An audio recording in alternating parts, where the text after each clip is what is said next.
Yet. I'm joined again by Dr. Kevin Cunningham of UCD and TUD. Kevin, you, throughout the day, you've been modelling what the final result is likely to be. At this stage, with all those first counts in, what are you projecting in terms of final seat numbers? Well, at the moment, and I guess bear in mind this is currently what we have, not all first counts are in, and geography and luck will obviously play a huge part. But as we have right now, we have 45 seats for Fianna Fáil, that's 44 plus the Ceann Comhairle, 37 for Sinn Féin, 36 for Fine Gael. Now, bear in mind, they could swap places, 10 for the Green Party, with the slight upward possibility there, 6 for the Labour Party with slight downward possibility, the Social Democrats at 5, People Before Profit, Solidarity at 5, Independents and others at 16. So there's a lot to play for there, really, in particular. OK, and tell me about the Sinn Féin position. Their vote is very high, but they were not going to have the most seats. Yeah, exactly. So Sinn Féin obviously only standing 42 candidates means they've got these enormous quotas, of which the minute... OK, sorry to cut across you, but we're now going to the count in Kerry. February 2020. The total electorate was 116,885. That's 116,885. The valid poll was 77,666. That's 77666. The total poll was 78,209. That's 78209. The number of seats to be filled is 5, and the invalid ballot papers were 543. That's 543. The quota was 12,945. That's 12945.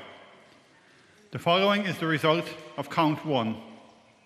Bowler, John, the Irish Freedom Party, IFP, 473 votes. That's 473. Brazil, John, Fianna Fáil, 5,431 votes. That's 5431. Cronin, Ted, non-party, 391. That's 391 votes.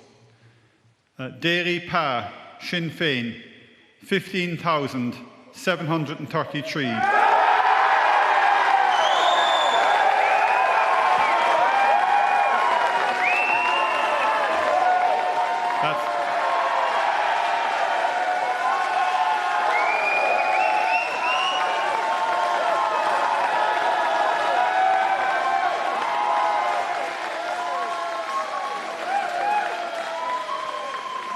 That's 15733.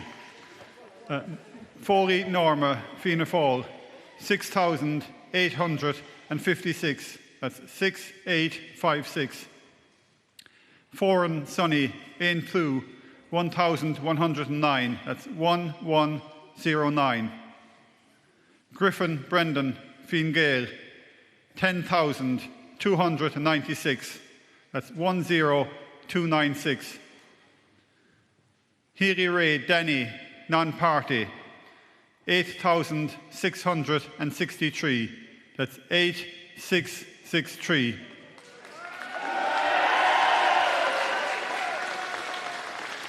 Healy Ray, Michael, non-party, 16,818.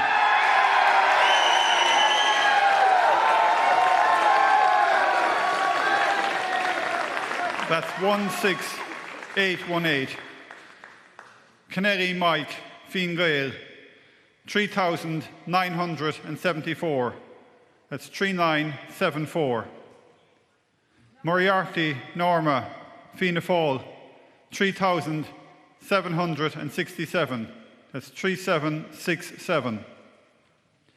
Murphy Creo, Green Party, Comhaintas Glas, 4,122. That's 4122. And O'Leary Sean, 33 votes. That's 33. As the votes of Michael Healy-Ray and Pa Derry both exceed the quota, I deem them to be elected.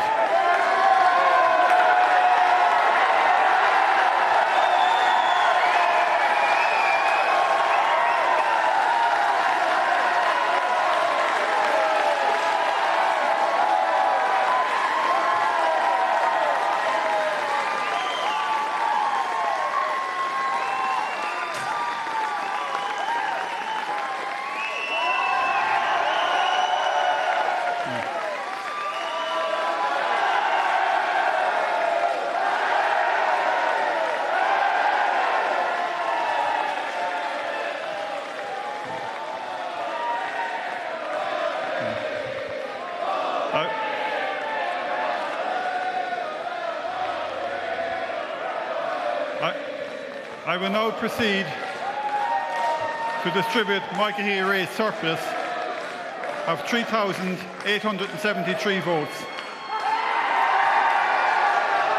as it is the largest available surplus and fulfills the following conditions.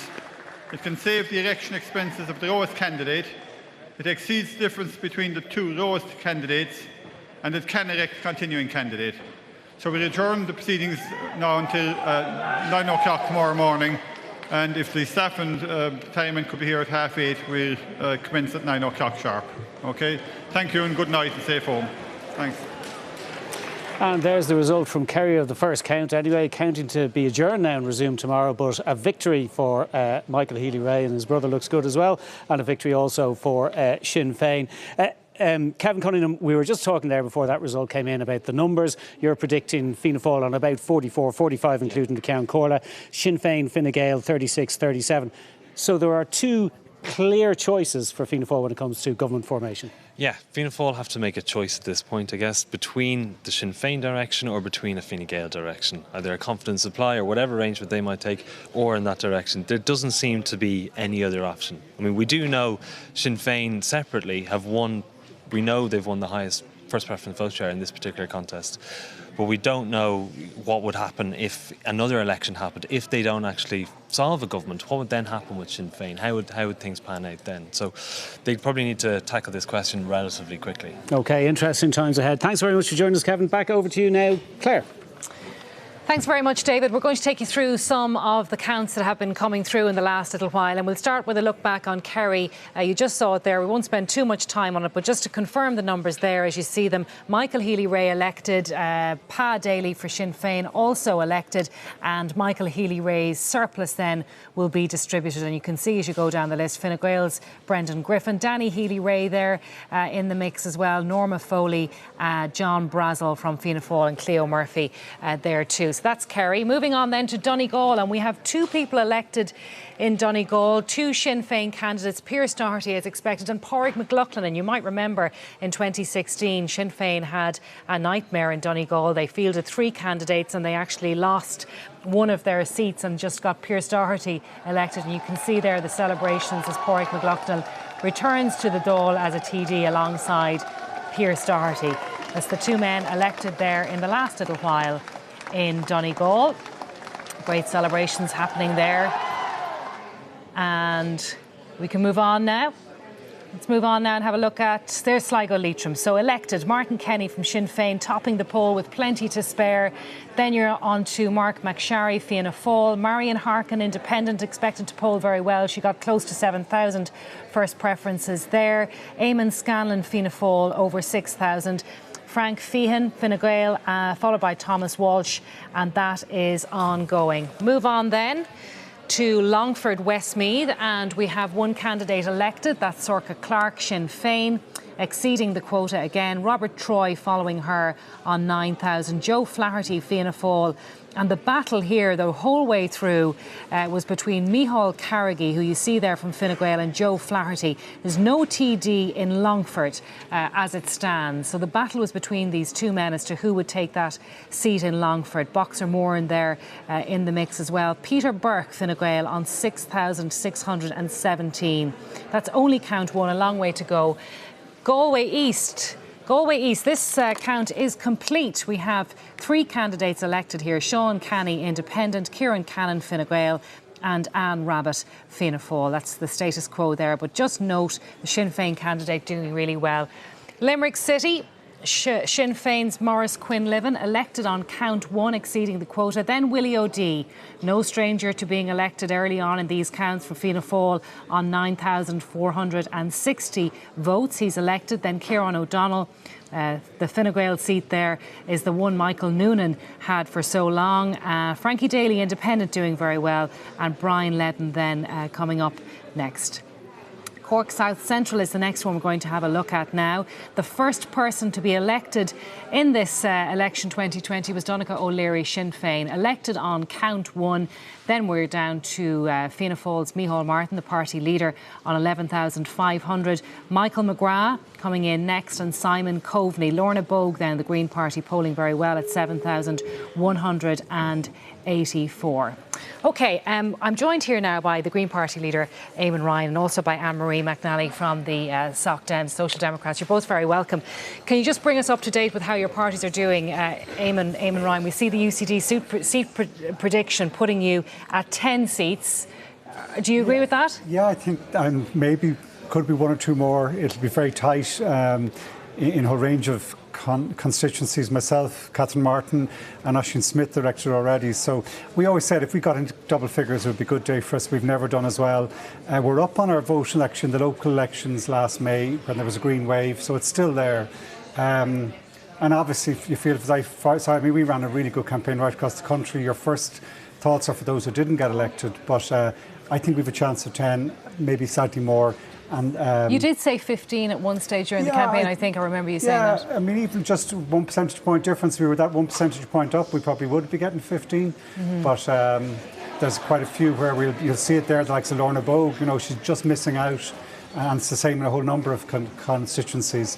But I think it could be 10 or 11, but no one will know until tomorrow morning sometime. OK, and you must be very pleased with the performance of the Social Democrats. We are indeed, yeah. I mean, we said all along that we were targeting 5 to 8 seats, and that seems to be coming to fruition. Not to speak too soon, but we'd be very much in contention. And you for 5 two seats. in the last draw, just to remind people. We did so this is a lot of progress for you. It is. Where are you at as we sit here tonight? Who's elected? At the moment, actually, we've nobody formally elected just yet. Right, Catherine Murphy's with 200 off the quota, and Roisin Shortall similarly. We expect both of them to be elected this evening. And we've Gary Gannon sitting in a very tight race again in Dublin Central. You might remember 2016 was a similar situation. And we're looking very, very well in Wicklow with Jennifer Whitmore, who's polling in 3rd position. And then in Dublin Bay North, we've got Cian O'Callaghan, who's right there in the hunt. OK, so what are they saying to you then? Obviously, Jennifer Whitmore must be quite confident of taking a seat in Wicklow now.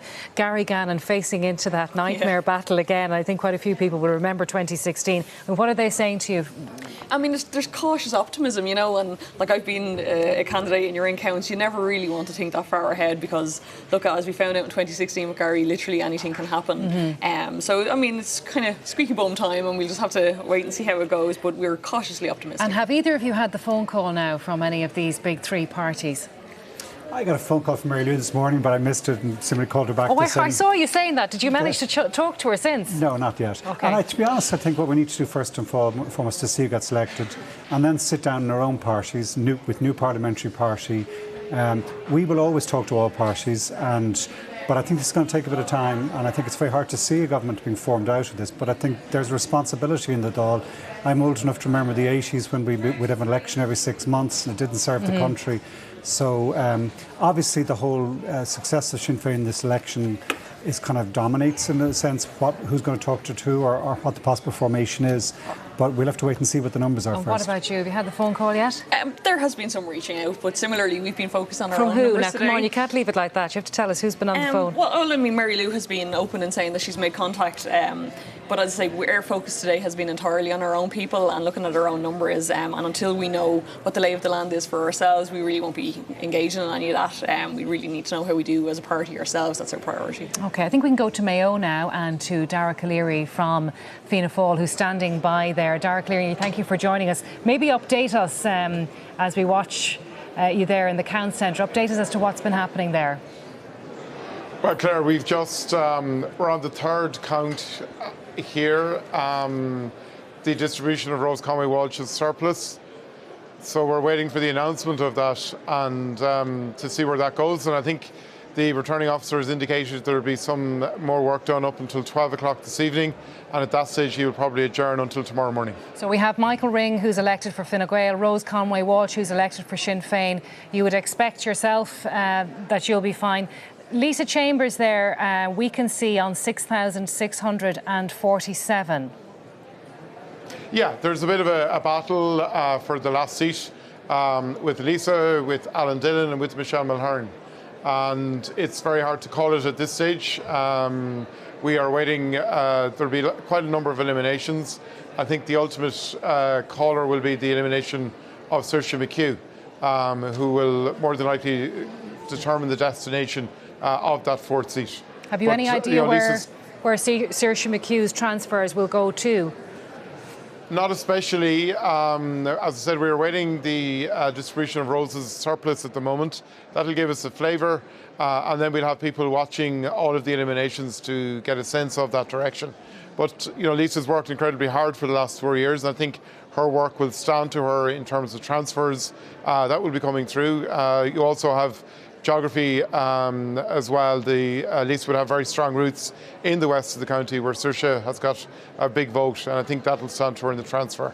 So it's going to be a tight race, but it's certainly a race that's still very much on. We're just looking at the UCD prediction, which puts Fianna Fáil at 45. Are you disappointed, Dara? Yeah, absolutely. I'm not going to hide that. I'm disappointed. We had obviously bigger figures in mind. I'm very disappointed for colleagues who've lost seats today. For their families, this is a very, very difficult day for them. And for those who fought a campaign, I want to thank all of our candidates who fought so hard around the country, all of their teams and all of their families. It was a difficult campaign in difficult weather conditions, and they gave it so much. So yes, we're disappointed. There's no sense in denying that, but we'll move on. And how do you move on? We're getting mixed messages tonight. Fianna Fáil's Jim O'Callaghan saying, look, we have to hold the line. We said what we said during the campaign, and that's what we must stick to. This is when it comes to talking to Sinn Féin now as this plays out. And then we heard from Timmy Dooley and Clare saying, look, it's time to sit down and have that conversation with Sinn Féin and see where it goes. Where do you stand? Well, it's very hard to be definitive tonight. I do think we made commitments during the election, and people voted for us on the basis that we wouldn't enter into a coalition with Sinn Féin. But I think, look, we're not really part of this equation yet, Claire, because there are discussions. I just got the end of the discussion you had there with Eamon Ryan, with Sinn Féin, with the Soc Dems, with the Greens, about a policy alliance, I presume. I think those discussions should proceed, and they should see what comes from those discussions, and see, can they agree on a platform, and whatever discussions come out of that are going to dictate the course of the next few weeks. Mm-hmm. But you yourself feel, do you, that it's time to maybe take stock? I think it's time for the party to take stock. It's let those who have got the mandate here today agree a programme for government, agree policy priorities. We all want to see action on housing. We all want to see action on health. And the message that the electorate have sent is get it done and get it sorted. Okay. So those that have the mandate need to sit down collectively and agree on how we do that. OK, Dara Cleary, thank you for joining us from Mayo. We're going to take a look now at what's been happening in Dún Laoghaire in that constituency, and we have a graphic here, and we can see that the Green Party candidate Oisín Smith has been elected. Richard Boyd Barrett, Solidarity People Before Profit, also elected. Jennifer Carroll McNeil there from Fine Gael is next. Cormac Devlin, Fianna Fáil, Mary Mitchell O'Connor. So there's a really interesting situation developing there as to who gets the Fine Gael seat, if there is only one. Cormac Devlin also in the mix at the expense, you would imagine, of Mary Hanafin, who ran there. So that's Dún Laoghaire. And I think we move on now to Cork North West.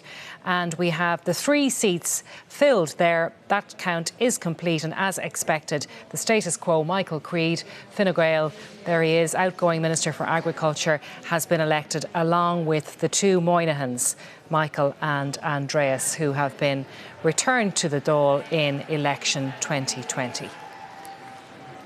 All right, we're going to take a quick break. Lots more counts to come and analysis of the results of election 2020.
let's go straight to the count in Limerick County, because we have another count result there. Let's hear what the returning officer has to say. Fall plus 2,985.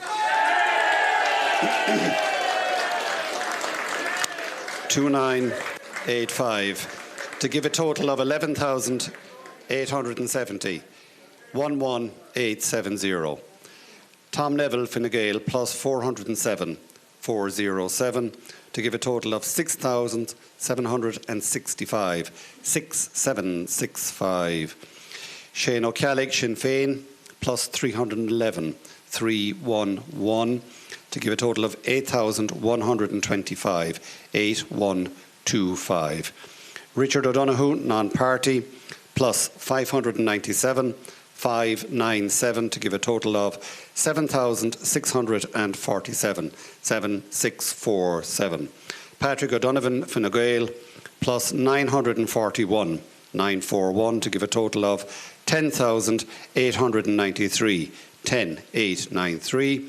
Non-transferable papers not effective, plus 291. 291 to give a total of 790. 790.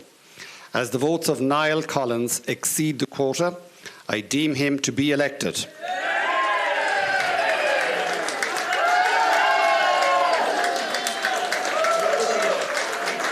So there you have the result. We might put that graphic up again, just while we're looking at it. I think it's the fourth count, if I saw it correctly there, from Limerick County, count 3 rather, sorry.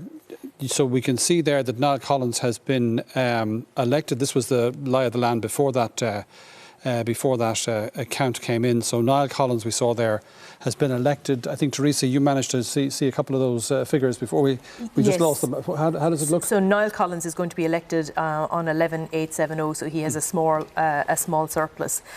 So it looks like this is going to be a Fine Gael loss. Tom Neville is going to be eliminated. He's on 6,765. Right. And that's going to be quite interesting, because geography and ideology would suggest that his transfers will actually favour Richard O'Donoghue, who's the independent. He's independent Fianna Fáil. He contested the election the last time, got about 4,000 votes. So it looks like he could shade it, although he has a bit of ground to make up on Shane O'Callagh. You'd have to suspect that the Fine Gael candidate going out would just given his geography and the ideology, that he'd lean a little bit more towards O'Donoghue than towards Shane O'Callagh. Okay, so the possibility of a Sinn Féin gain there is perhaps receding. It's still in the balance. It's still in the balance. Yeah. It will depend on the transfers, but O'Callagh is not from the constituency. O'Donoghue and Neville are not that far apart in terms of geography. We're calling it Fine Gael, Fianna Fáil independent. Independent. All right. It's a Fine Gael loss in any case, because this is Tom Neville is an outgoing TD. Yeah. To the Galway West, there's Niall Collins been shouldered by his supporters on his election in the Limerick County, and that is a great result for him. He is returning to the 33rd Dáil, despite his difficulties over the Votegate controversy and all the rest of it. And there we have the confirmation of that count 4. So I think that confirms what Teresa was saying. It's looking very much like, we think anyway, Niall Collins obviously in, Patrick O'Donovan, and then that third seat going to the independent Richard O'Donoghue. Do we want to take a look at the Galway West, the latest count from the Galway West constituency? OK, we'll come to that. There we go. So this is count 5. Nobody elected yet, but as we reported earlier, Mairead Farrell there for Sinn Féin topping the poll. She still is short of the quota. Sarah, what are we looking at, do you think, for these 5 seats? Yeah, Mairead Farrell, I suppose, going with the trend that we're seeing nationwide for Sinn Féin topping the poll there, and no surprise either with Eamon O'Keefe coming. Well, the only surprise is Eamon O'Keefe hasn't topped the poll, I suppose. Noel Grealish, again, we would have. There was a lot of question marks over how he was going to do. TG Carr poll, I think, suggesting maybe he wasn't doing that well, but he has obviously, he looks home and hosed there. Catherine Connolly also looking fine. It looks like again a Fine Gael loss here between either Hildegard Naughton and Sean Kine, with Hildegard marginally ahead, which will obviously be the loss of a junior minister for Fine Gael, which they won't be too happy about. A couple of other things to note, I suppose, just from the trend that we're seeing. Niall O'Toole, for the Soc Dems, he would have been a bright hope for them. He did very well again in the TG Cahir poll, so they will be disappointed with that. And also Pauline O'Reilly for the Green Party. On a good day, the Green Party would have been targeting very much that seat for one of the ones outside Galway that they'd have been hoping to gain, and that hasn't happened for them. Same for Fianna Fáil, actually, also with Ali Crowe there. He's a very established councillor in Galway. They would have hoped, again, on the figures that they were projecting, that would be one of the seats that they would have hoped to pick up, which is obviously not going to happen. Yeah, and geography also plays a part here. You're a Connemara candidate or you're a Galway City candidate, so it's difficult to look there to see where Sean Kine would get. He's more Connemara based, where he would get those votes that might push him ahead of Hildegard Naughton. Let's go just to Clare. We're on count 2 here. Now, this is an interesting, again, another interesting result or count underway here. Violet Ann Wynne for Sinn Féin topping the poll, so certainly she looks like she's going to be taking one of these 4 seats in Clare. And there's Cathal Crowe, the Fianna Fáil candidate who got national prominence, Michael, as a result of his the first person to speak out against the RIC commemoration. First man to say that he wasn't going to accept an invitation to the commemoration in Dublin, and that set off the whole subsequent hullabaloo about it. He's obviously reaped some rewards there, but it looks like he could be getting in with Timmy Dooley at this stage, so that could be pretty good vote management there. They've done well to split the vote. Exactly, which reflected in some places around the country. But again, I mean, the poll topper there, Violet Ann Wynne, I have to be honest with you, I hadn't heard of her before, and it's like so many of these candidates, the brand is so amazing. It's so strong. I've never seen so in terms of purely a brand returning with the volume of votes there. It's quite amazing. She's another one of these Sinn Féin candidates who failed to get elected, or I'm not sure if she lost a seat or just didn't take one in the local elections last year. At least four new Sinn Féin TDs lost the seat or failed to get elected in the local elections last May, which is, again, something phenomenal. Just if I might go back just to Clare, sorry. Just on that vote management with Timmy Dooley, I think he could easily be thinking, if they do go into government, he'd be looking for a cabinet seat on the basis of that vote management, having not a quota squatted. Just Joe Kerry there, he has, he will get votes there from Breen and from Martin Conway, but it looks like Minister of State Pat Breen is not going to make it back. Is that fair enough? If I'm looking down the list there in Clare. That's another junior minister. Michael McNamara, the former Labour TD, farmer and a barrister, and standing as an independent. Is he in a good position there, do you think, Michael? I don't think he is in a good position there. I think if you look at it, if Fine Gael is going to get one seat, then it looks as if Michael McNamara will be passed out by the Fine Gael candidates. All right, thank you. That's helpful. Yes. So those 4 we're calling for Sinn Féin, 2 for Fianna Fáil, and Joe Kerry to return to the Dáil. We're now well into this count. I think there's just one constituency, Cavan-Monaghan, I'm looking at my screen here, that has yet to report a first count result, and we have this very clear picture in terms of the national profile. We saw earlier David talking about the UCD's seat projection, and it seems from listening to a few of the Fine Gael voices we've heard, and we haven't heard that many, but some of the Fine Gael voices we've heard, that there may now be a sense within Fine Gael, and maybe I'll bring you in on this, Michael, to say, look, over to you, Micheál Martin and Fianna Fáil. You're the biggest party. If these results are borne out, if that's what we're looking at, if they're the biggest party, it's up to Micheál Martin and Fianna Fáil to see what they can do in terms of putting together a government. Well, I've no doubt about that. I think Leo Varadkar, if the UCD projection is anyway right, really can have no ambition now to form a government led by Fine Gael. But the real problem from Micheál Martin's point of view is that he has made 2 commitments in public. One, that he won't form a coalition with Fine Gael, and 2, that he won't go into a coalition with Sinn Féin. And the only way he could manage to do some kind of deal that makes him Taoiseach is to have a supply and confidence arrangement with either of those 2 parties. Otherwise, he has to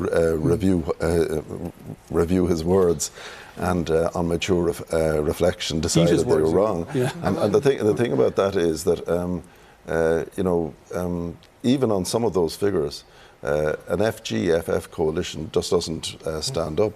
There'd have to be somebody else coming in to help them out. I want to come back to you, but we were just going over to the Kerry count, which has been adjourned, as we saw a little earlier, because we've got the two candidates who have been elected. They join us now from the count centre. Michael Healy-Rae, who has returned, exceeding the quota by 3,800 votes, and Pa Daly for Sinn Féin, holding that seat for Sinn Féin, held formerly by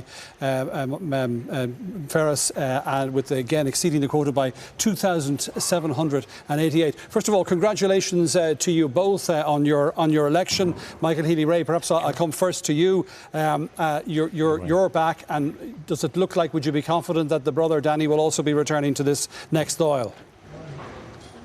Well, please God, yes, we were studying very carefully the way the transfers were going, and I would be hopeful and confident that tomorrow we'll see Denny Healy-Rae being elected to Dáil, and I want to thank the people for that. I want to thank everybody in Kerry who came out yesterday and voted for a Healy-Rae, whether it was myself, Michael, or my brother Denny, and we'll be eternally grateful to them for that.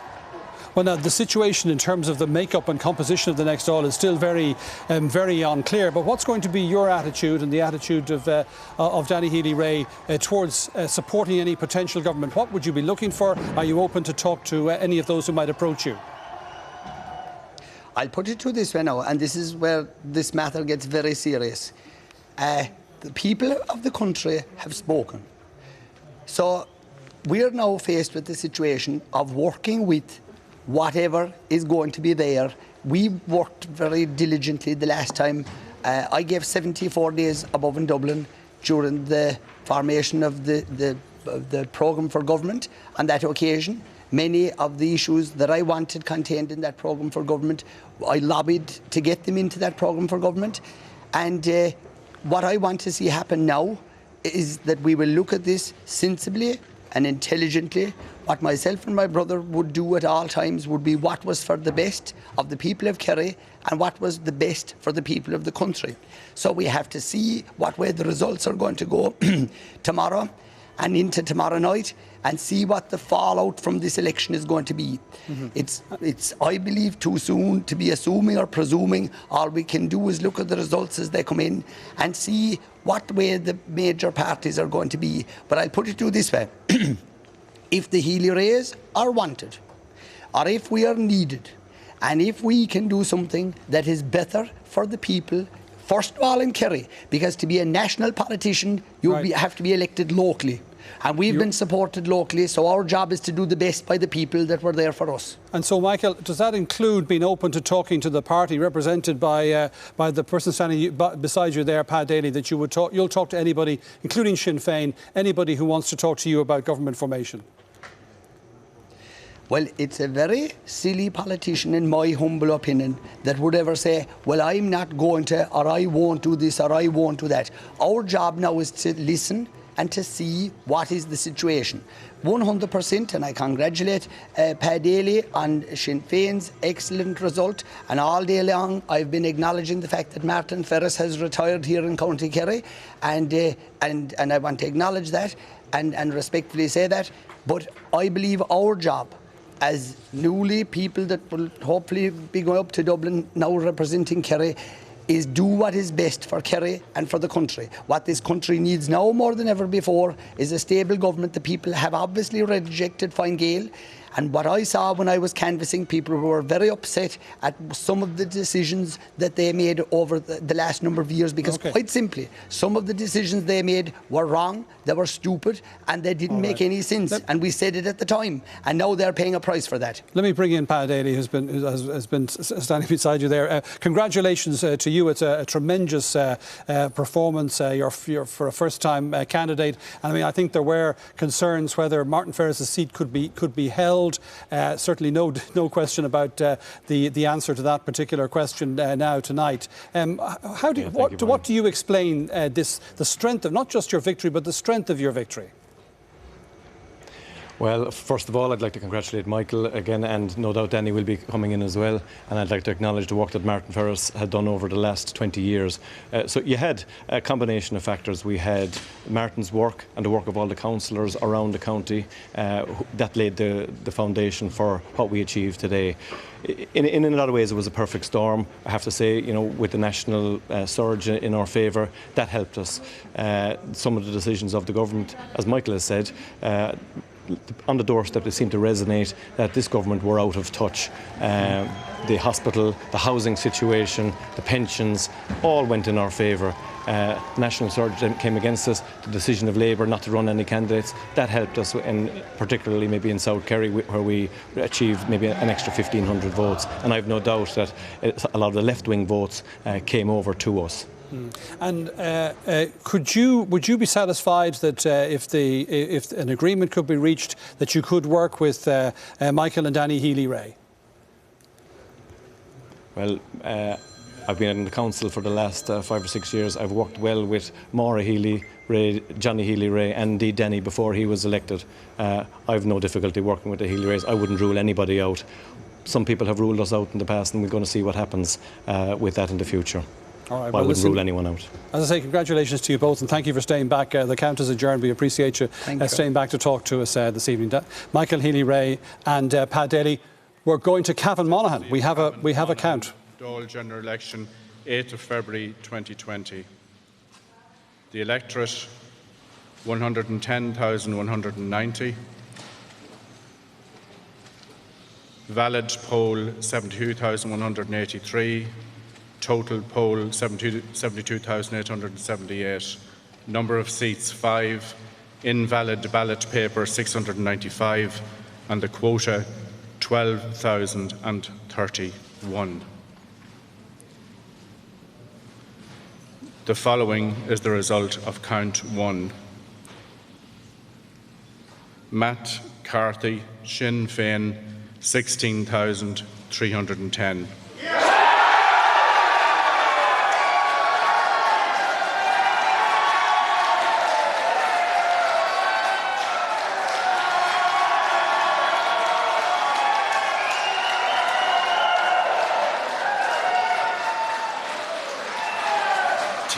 Tate Donnelly, Green Party, 2,501. Joseph Duffy, Non-Party, 159.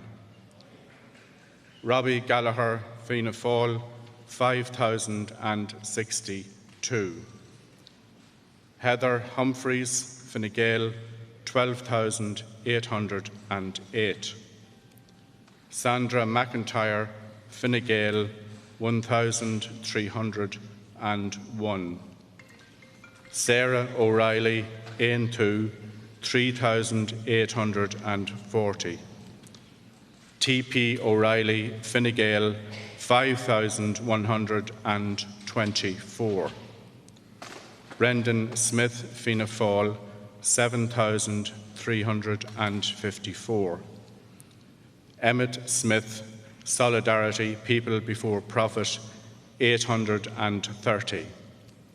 Niamh Smith, Fianna Fáil, 5,745. Pauline Tully, Sinn Féin, 10,166.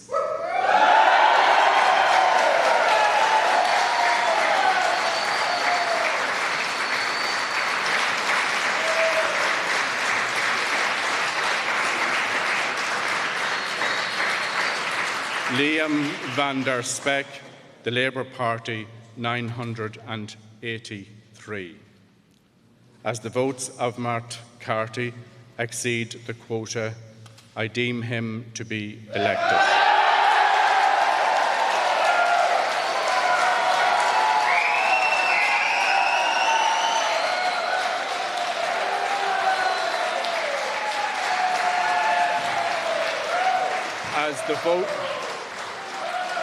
As the votes of Heather Humphreys exceed the quota, I deem her to be elected.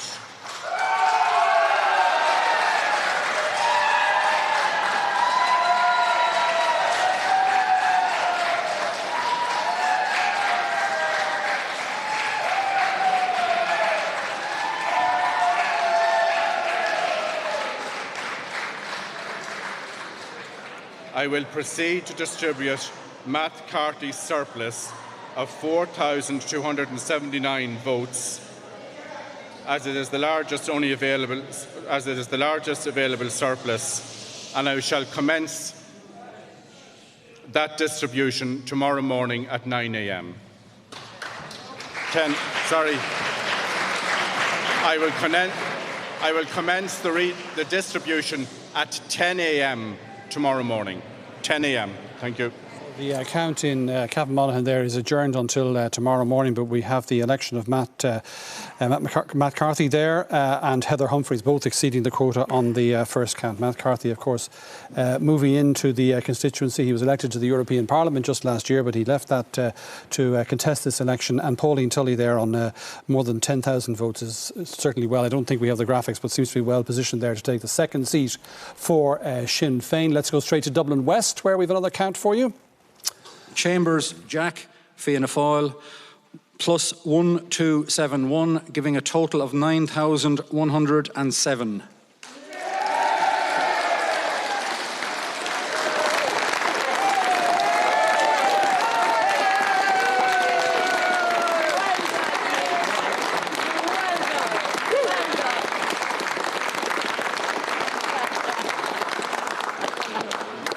Coppinger, Ruth, Solidarity, People Before Profit, plus 589, giving a total of 7,580.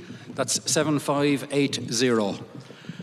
O'Gorman, Roderick, Green Party, Coventus Loss, plus 1,990, giving a total of 8,260. 8260. And there were 586 non-transferable papers. As the votes of Jack Chambers exceed the quota, I deem him to be elected.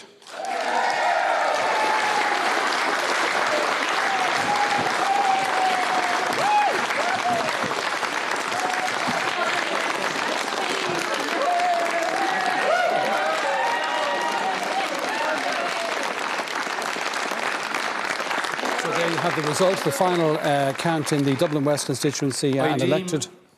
Roderick O'Gorman to be elected without reaching the quota.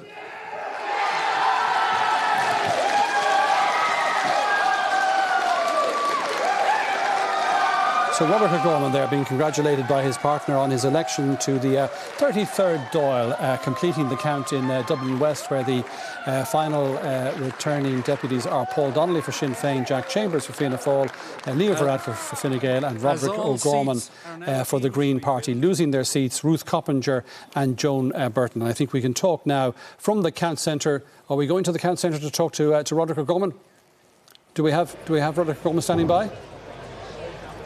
There you are, Roderick O'Gorman, congratulations, well done on a tremendous victory. You've been working away in that constituency for quite some time. I mean, this is, as I suppose very often with first-time TDs, not an overnight success by any means. Yeah, it was, thanks very much. 2004 was my first run in the local elections there, so about 15 years kind of building up to this day. So in terms of the victory there, I mean, the Greens are, we maybe didn't see the kind of green wave in quite the way that it might have been anticipated, but the Greens are having a good night.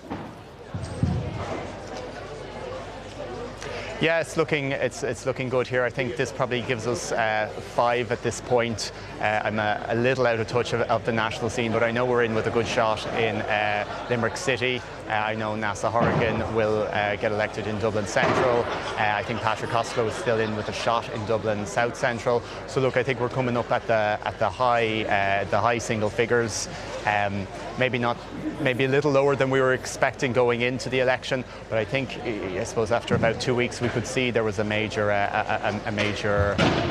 wind behind Sinn Féin, and I think in a lot of constituencies that's I suppose blunted our potential for making gains. And I suppose I particularly think of maybe Cork South Central, where a fantastic candidate, Lorna Bogue there, but just because of the sheer strength of the Sinn Féin vote, it doesn't look like that's going to happen today.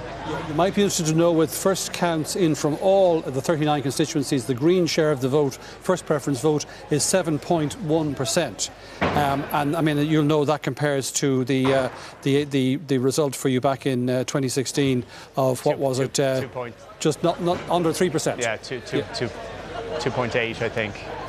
Yeah. So look, that's our best result in a general election ever. So it's a very, I suppose, in all the talk of Sinn Féin probably that we'll hear in the next day or two, I think it is important to remember that people all over the country are concerned about environmental issues. They are concerned about the climate issues that our party have always advocated, and I think that's indicative of the strong Green votes we're seeing in Dublin, but also around the country as well.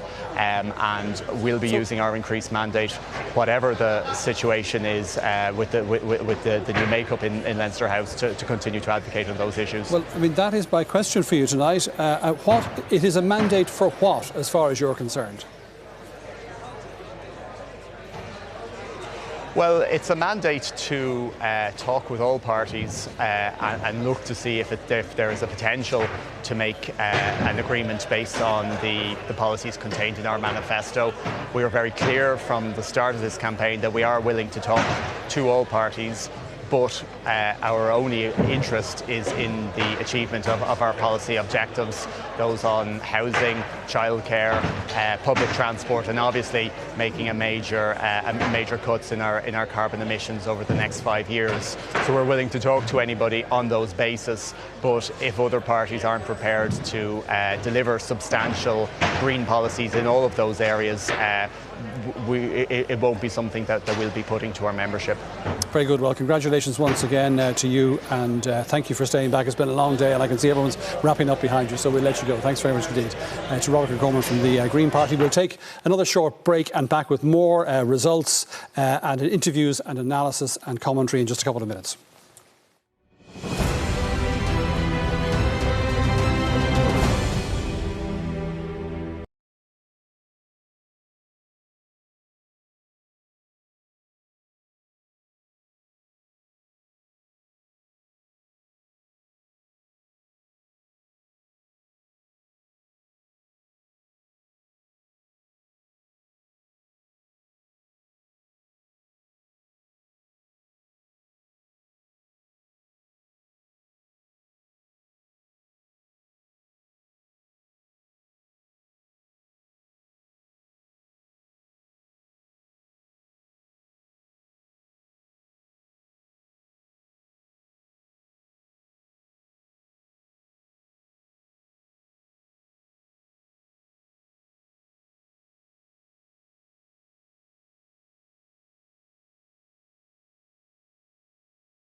Very welcome back to our coverage of General Election 2020. 4 constituencies are now complete. They finished their counts, elected all their TDs, including Dunleary, which has just concluded.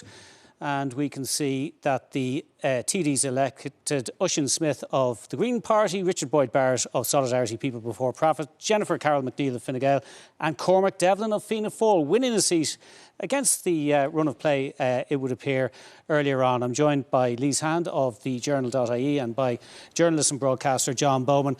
Lise, in the last election, because the outgoing Ceann Comhairle was a TD here, Fine Gael ended up with 3 out of 4. Now they have 1 out of 4. That's a bit of a disaster. It's extraordinary. And again, Dunleary is a great constituency for throwing up surprises, and here we are again. Richard Boyd Barrett was under pressure. It was touch and go whether he'd keep a seat, but now here he is topping the poll. Oisin Smith was expected to bring in a seat. That's no surprise there. The big shock, of course, is Mary Mitchell O'Connor, who brought in to great acclaim Maria Bailey last time, has now lost her seat. She's a massive ministerial head, has just rolled down the corridors, and this is quite a shock. And Jennifer Carroll McNeill, who was essentially put in as Maria Bailey's replacement, has absolutely romped home. It is actually quite extraordinary. And Cormac Devlin has beaten another former minister, Mary Hanafin, and it was actually down to 20 votes between Cormac Devlin and Mary Mitchell O'Connor at some stage. And I'd say there's a lot of very relieved people in Fianna Fáil, because if they had lost, it would have been the 3rd successive general election, that they had run 2 candidates and which had split the vote, not made a quota, and they would have lost. So I'd say there's a lot of relieved places in Fianna Fáil tonight. OK, and John, we might look at the national picture now. They've also, just on Dunleary, they've also done well, Fianna Fáil. They had 0.8 of a quota. Fine Gael had 1.7 quotas. So it's it's a fluky, not a fluke is unfair, but it's quite a tight decision, as you said. Yeah. Yes, and it certainly wasn't down to vote management or cooperation in the Fianna Fáil ticket. Anyway, let's look at the overall, John. Look at the overall share of the vote, because we now have all 39 constituencies in first count, so we can say with absolute certainty that Sinn Féin topped the poll, 24.5%, Fianna Fáil 22.2%, Fine Gael 20.9%. That doesn't, of course, mean that that's how the seats will break down, but Sinn Féin winning the popular vote, or at least coming first in the popular vote, is a big deal. It's absolutely seismic, and the winner, it's not only that they've won, they've got that number of votes, or that percentage of votes, and they're the biggest percentage support for their party, but it's the style of their campaigning and the fact that they won, and that the brand, really, which is a point being made throughout the coverage. I think that's a hugely important point, and has been a very successful campaign for Mary Lou MacDonald. Now, whether there's a big change on the way, I've been listening to a lot of the coverage on a lot of channels, and I'm thinking of some of what you were talking to Micheál Martin about. But there's a shift in what Fianna Fáil are saying about whether they could go into government with Sinn Féin. These are among the points being made. Michael McGrath said the polls apart, it's not a runner. We're polls apart, not a runner. Jim O'Callaghan, we could not resile from our promise. We then stand for nothing. And you heard Dara Calleary being more open. But listen to what Micheál Martin said. I'm a Democrat. I listen to the people. I respect the decision of the people.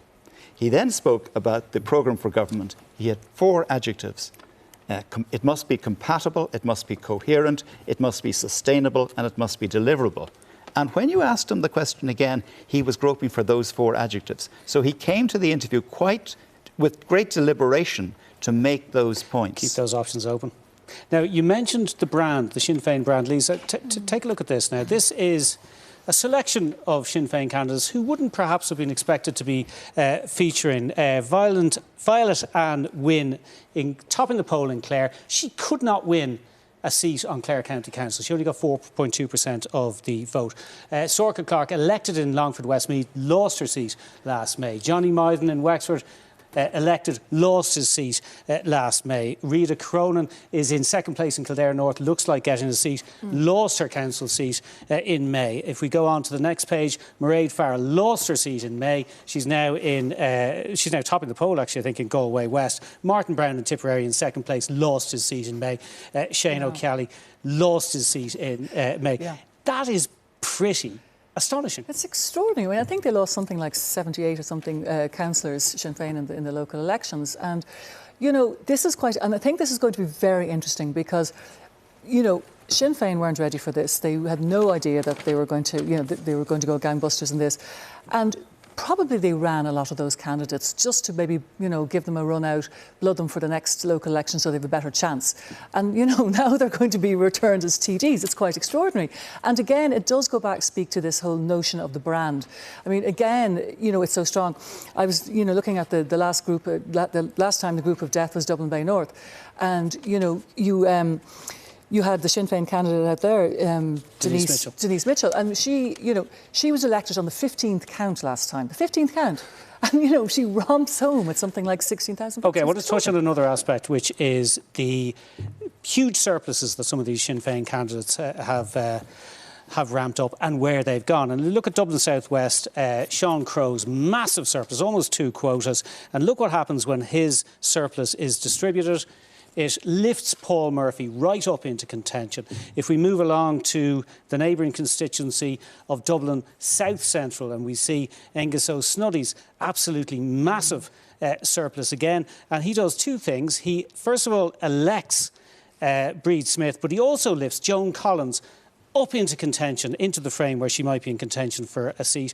And finally, if we look at party leader Mary Lou McDonald in Dublin Central, again, a massive surplus. It actually won't fit on the screen, it's so big. And when she is eliminated, look at Gary Gannon. He's on this, he's in 5th position. Look at Christy Burke, he's in 7th position. There goes Mary Lou McDonald's surplus.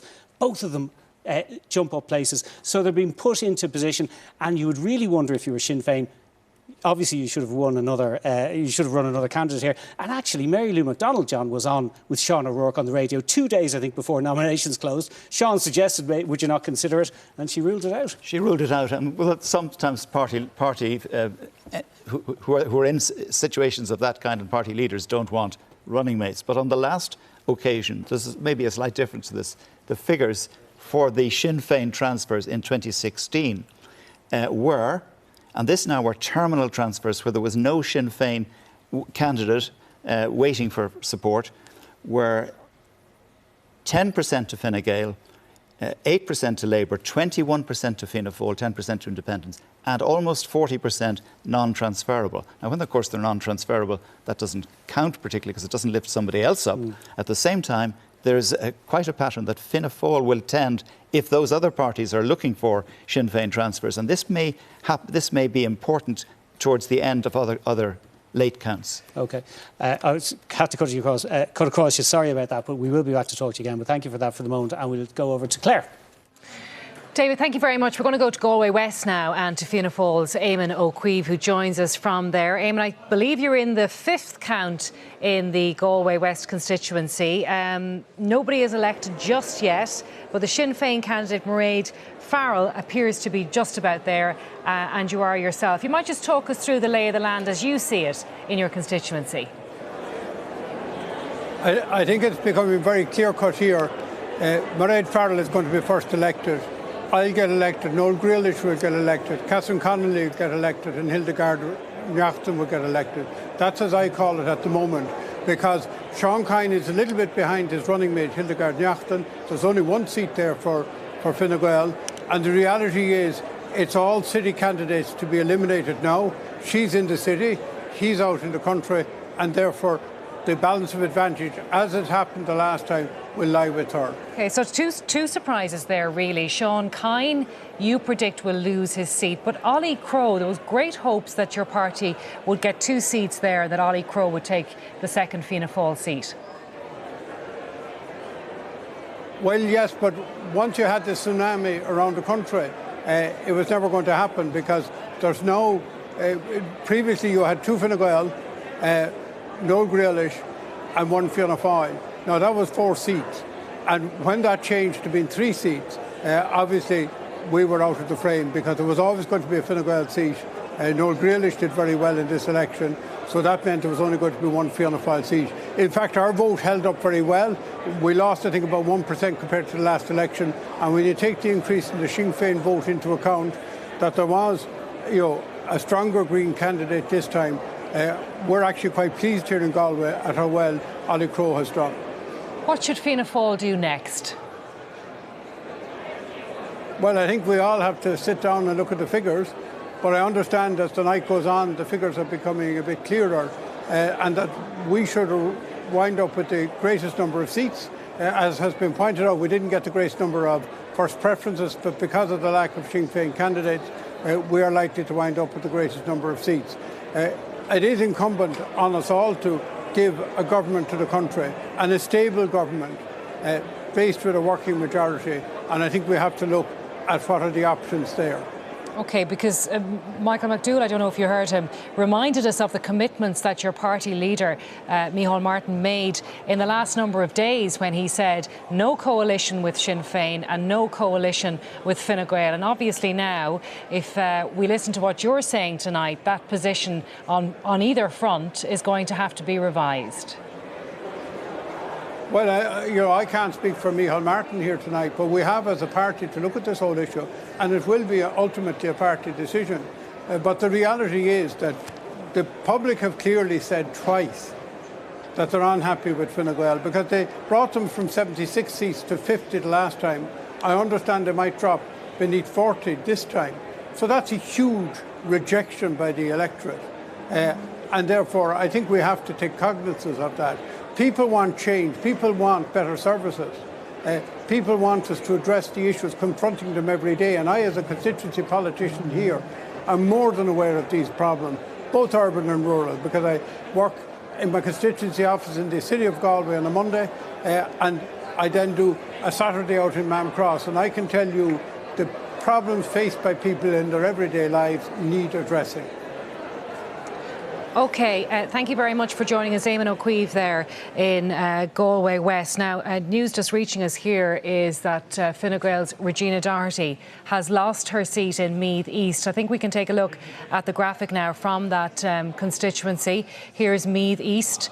Darren O'Rourke, as you saw, elected on count 2, and Regina Doherty there, 5,122 votes. And what we're hearing now is that Regina Doherty has been excluded in Meath East on count 6. OK, Matt Carthy, Sinn Féin, elected TD at this point in time, joins us from Cavan-Monaghan. Congratulations, Matt. Good evening. You must be very pleased tonight. You had a great result in Cavan-Monaghan for the party. Absolutely. On a personal level, I have to say I'm really humbled by the support that I received for the Sinn Féin party in Cavan-Monaghan.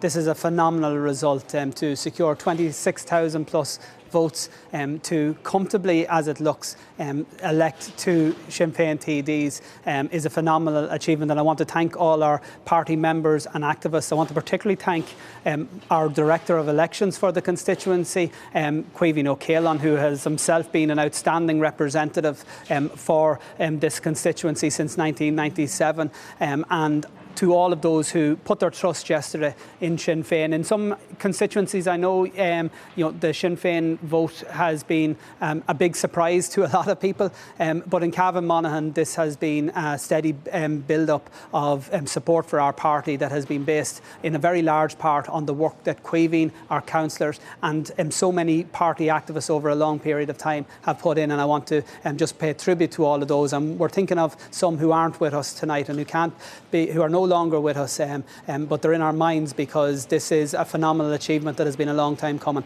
The last figures that I saw showed that Sinn Féin topped the poll in 24 constituencies, and you talk about that taking people by surprise. It must be taking yourself by surprise too.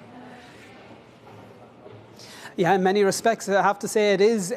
We knew over the past number of months that that our message was resonating with more and more people, and we knew certainly over the course of this campaign itself that people were embracing the message of change, the message of addressing the imbalances in our society and solving the housing crisis and putting the effort and the resources of government into addressing the failures in the health system in terms of providing housing.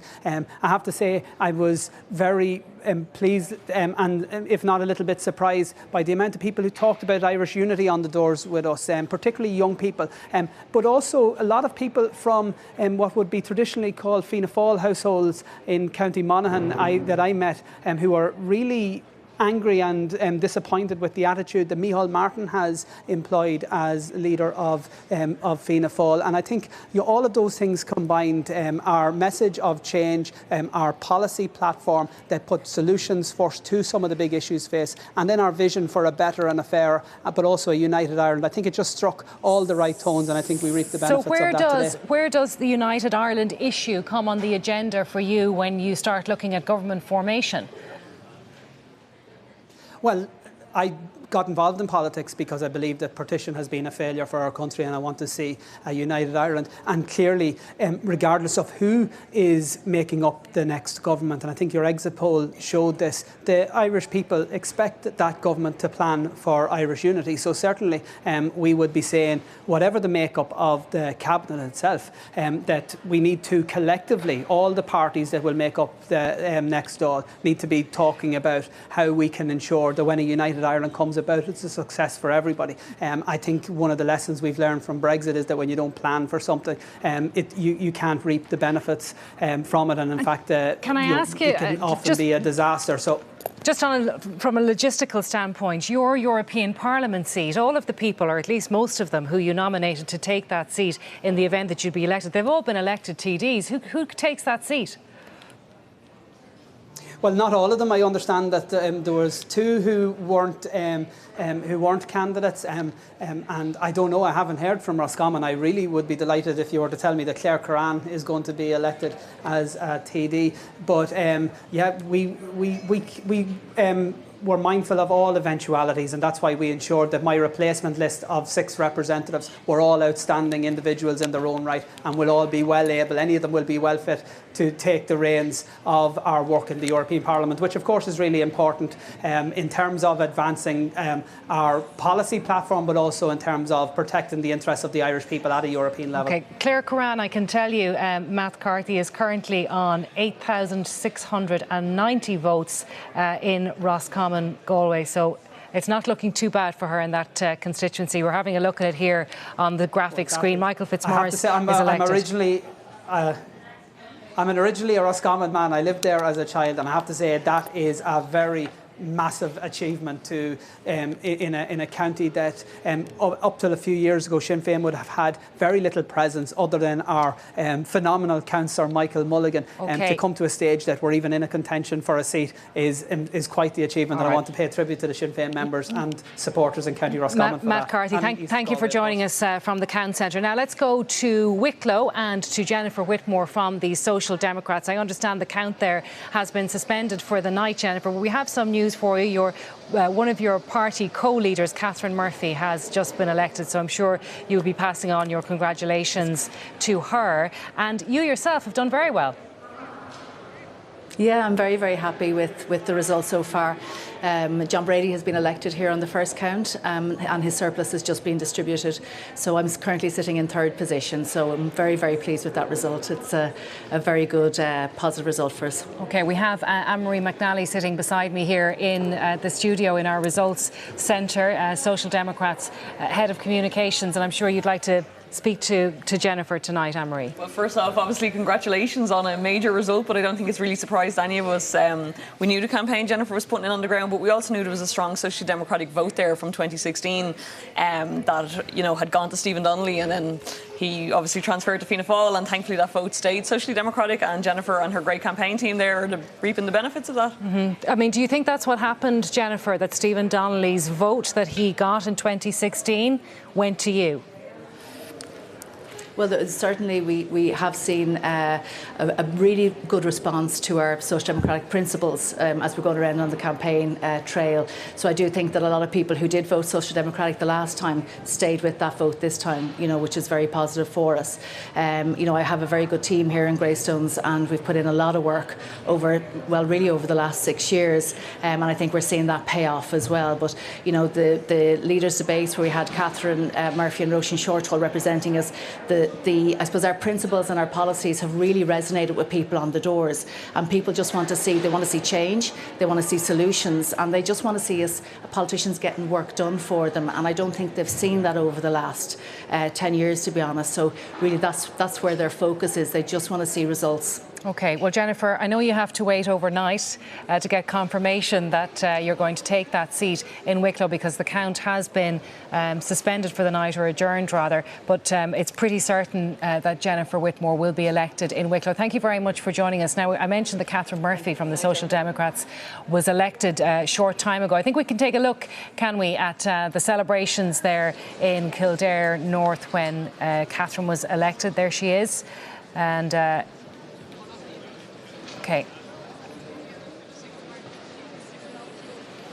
OK, that's Catherine Murphy there, who was elected. How many, Anne-Marie, are you looking at now? I know you've been on your phone there and you're getting messages all the time from people around the country who are still waiting to see how the Social Democrats are going to do. How do you think it's panning out? Well, with Jennifer, as you say, there now in the third position, we're very obviously optimistic that Jennifer's going to take that seat. We've Catherine Murphy now elected. Roisin Shortall, the count has been suspended there. She'll take the seat very early in the morning. But similarly then, the other two constituencies where we're in the running, they've been suspended for the night, Dublin Bay North and Dublin Central. Dublin Central probably the tightest of those at the moment. There's roughly 100 votes now separating Garrygannon, Mary Fitzpatrick and a few more between them and Christy Burke. So that'll be a tough one tomorrow. But yeah, I mean, we're still looking very good in 5 of those constituencies. OK, Paul Murphy is here just before we take a break. Paul, good to see you. Thanks, Claire. How's it going for you? Dublin South well, West? in Dublin South West, we'll take probably the 3rd or the 4th seat. So we're obviously very happy to hold that seat in the context of the Sinn Féin surge. I definitely thank people you did of Dublin well South West. from the surplus we there. did. I mean, we were in 5th place I was in 5th place in first preferences in a 5-seater. Sinn Féin, a lot of the Sinn Féin first preferences may have gone to us in the last election, and then I got about 40% of the surplus, and Sandra Fay from Solidarity got, I think, 18% of the surplus. So I'll likely be elected on her elimination. OK, all right, we'll talk to you again a little bit later on. We're going to take a quick break. More to come from Election 2020 after this.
Now, election 2020, they're still counting on quite a few constituencies, I can tell you, around the country. A number have been adjourned, a number have been completed, and we'll take a look at a couple of those in just a moment. But first, let's bring you up to date on where we stand with the time just gone 11:05. The story so far of this election is the story of success for Sinn Féin. The party has won so far 29 seats.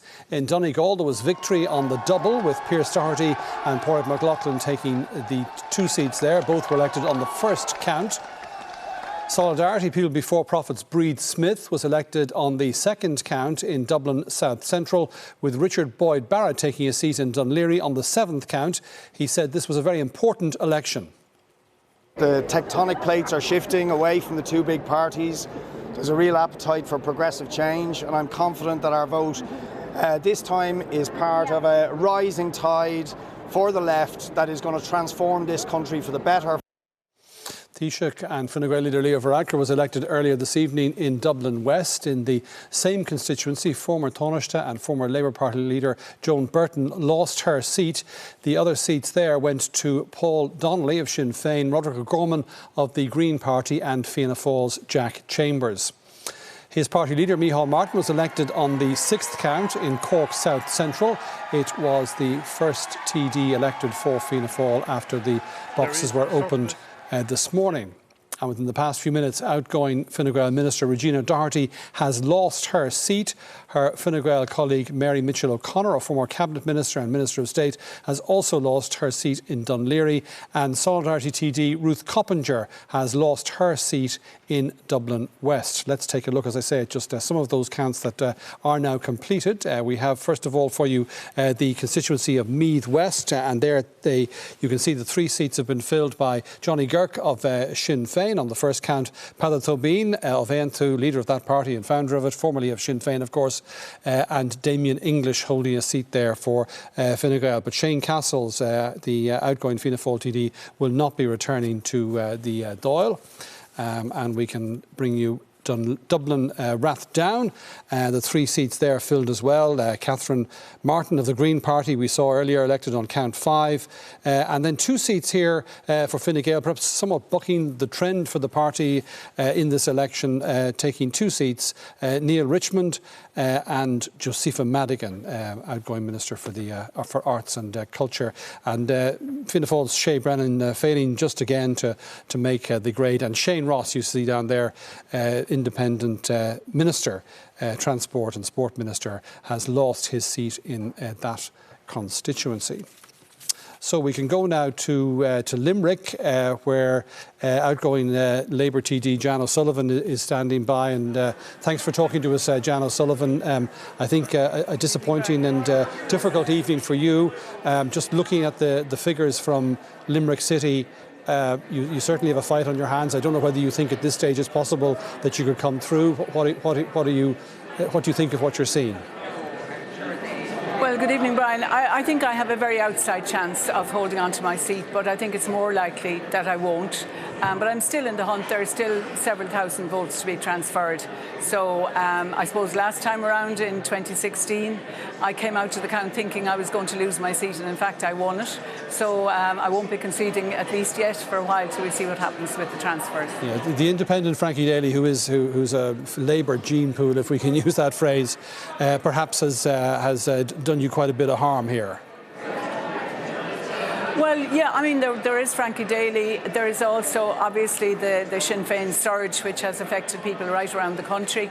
And the Greens have done well here as well. So I suppose that in some ways we've been squeezed from 3 different ways.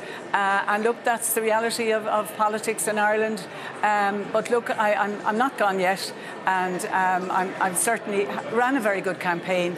But so we'll see what happens tonight for the rest of the evening. Yeah, there's a long tradition of a Labour seat. I think you were elected after Jim Kemmy passed away. So Labour and Limerick City are synonymous in very many ways. Yeah, we've had a Labour seat for a long number of years. There were some breaks in it, but it does go back a very long way. And I've been very proud to hold that Labour seat since 1998. And certainly I know If I don't win it tonight, I know it'll be won back again. We've got 3 very good councillors in the 3 electoral areas in the city. So we're not giving up by any means in Limerick. We are very proud of our left wing, our Labour tradition, and we'll be fighting back. What about the performance more generally of Labour across the country? We don't obviously have a final result in terms of seats, but we know what the national picture is in terms of Labour's share of the vote, of first preference votes, 4.4%, a very disappointing result in this election for your party. Yes, it has been disappointing for the Labour Party, there's no doubt about that. Again, I think we were affected particularly by the Sinn Féin, the enormity of the Sinn Féin vote, but also I think still the fact that we were in government in the hardest of times when the country had just gone broke, I think people still feel that they haven't come out of those difficult times. Many people in the country still do, and I think to some extent that continues to affect our vote. But you know, we are a progressive, positive left-wing party. We don't believe in standing aside and complaining about what's wrong. We actually want to do something about it. So you know, that's the way we operate. We are not doing well in this election, but you know, we will certainly be there for the future. And what do you think should be Labour's approach when the dust finally settles and we see the lie of the land in the 33rd Dáil? What should be, do you think, Labour's approach towards either participating in government or staying in opposition? How do you think that the party should handle whatever lies ahead? Well, I mean, the way the figures are adding up, it looks as if if a government is to be formed, it's either going to have to be Fianna Fáil and Fine Gael together, or one of those 2 parties with Sinn Féin. So, I mean, you know, before this election, there was talk, you know, that the Greens, ourselves, and the Social Democrats would make a strong bloc that could, you know, be the strong voice in government with another large party. But I don't think the numbers add up now. So I think it is, as I said, most likely to be one of those other combinations. Yeah. Just a final word about the Social Democrats. It looks like they're having a pretty good night. They're certainly in the hunt for a number of seats and may add to their tally of 2.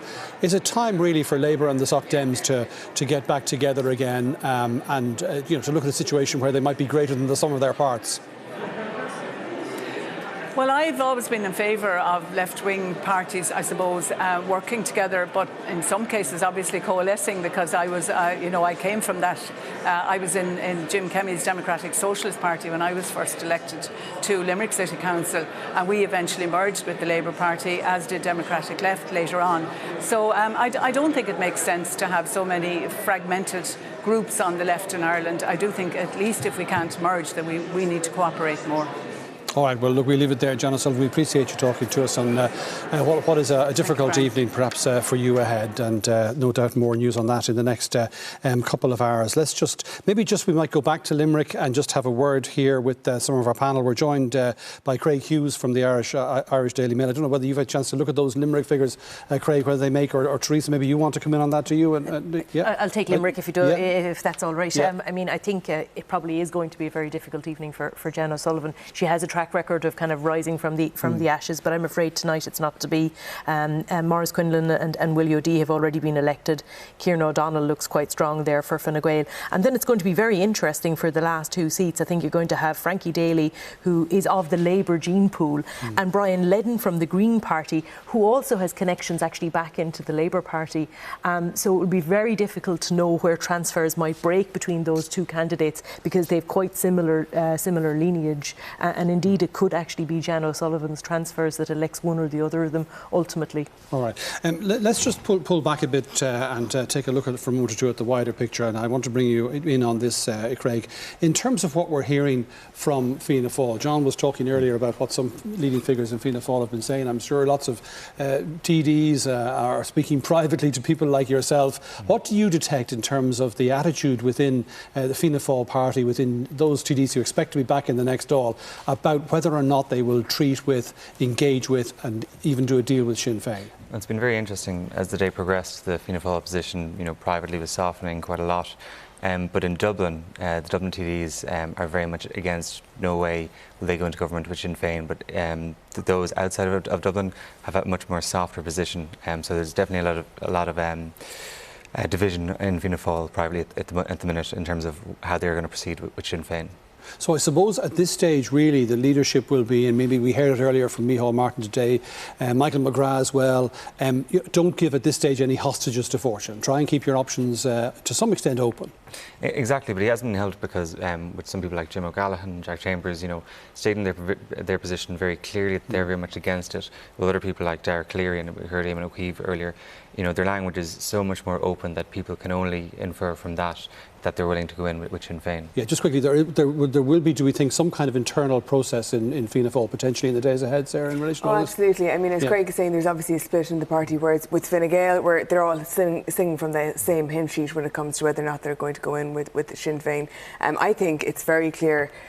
Like Micheál Martin is not saying no. Right up until the election, Micheál Martin was saying no. The same with Derek Cleary, we saw him earlier. That's the leader and the deputy leader of the party, both saying we'll have to see how things play out. I think that's very significant in terms of the leadership, but they are going to have problems with the Dublin TDs, and that's going to cause, I think, a lot of strife within the party. The numbers, Michael McDougall. Yeah, well, that's the point, and to go back to Sarah's point there, I mean, I have no doubt that Jim O'Callaghan looked people in the eye on the door and had to do so in order to fend off the charge that Fine Gael were making that he was soft on coalition with Sinn Féin. And he gave, I'd say, unqualified assurances to people that this would not happen. So, even though there has been a political earthquake, it's very, very difficult for someone in his position to suddenly say that, he got elected on one basis and he suddenly tears up his commitments. Very quickly, Teresa. I think it's worth noting as well that in the exit poll, 60% of Fianna Fáil's voters were opposed to a coalition with Sinn Féin, and the landscape for coalition negotiations is now more complicated because for most of these parties, for Fianna Fáil and Fine Gael, they have to take it to a mini Ardèche, and it's a little bit less clear there. I mean, or certainly there's a sense that among Fianna Fáil members there would be strong opposition to a coalition actually with Fine Gael or Sinn Féin, so it's going to be quite a complex and elongated process. Not going to be sorted out in days or maybe even weeks. We'll talk about this, I'm sure, some more tonight and no doubt in the days ahead. But let's for the moment go back to Claire in the results centre. Claire.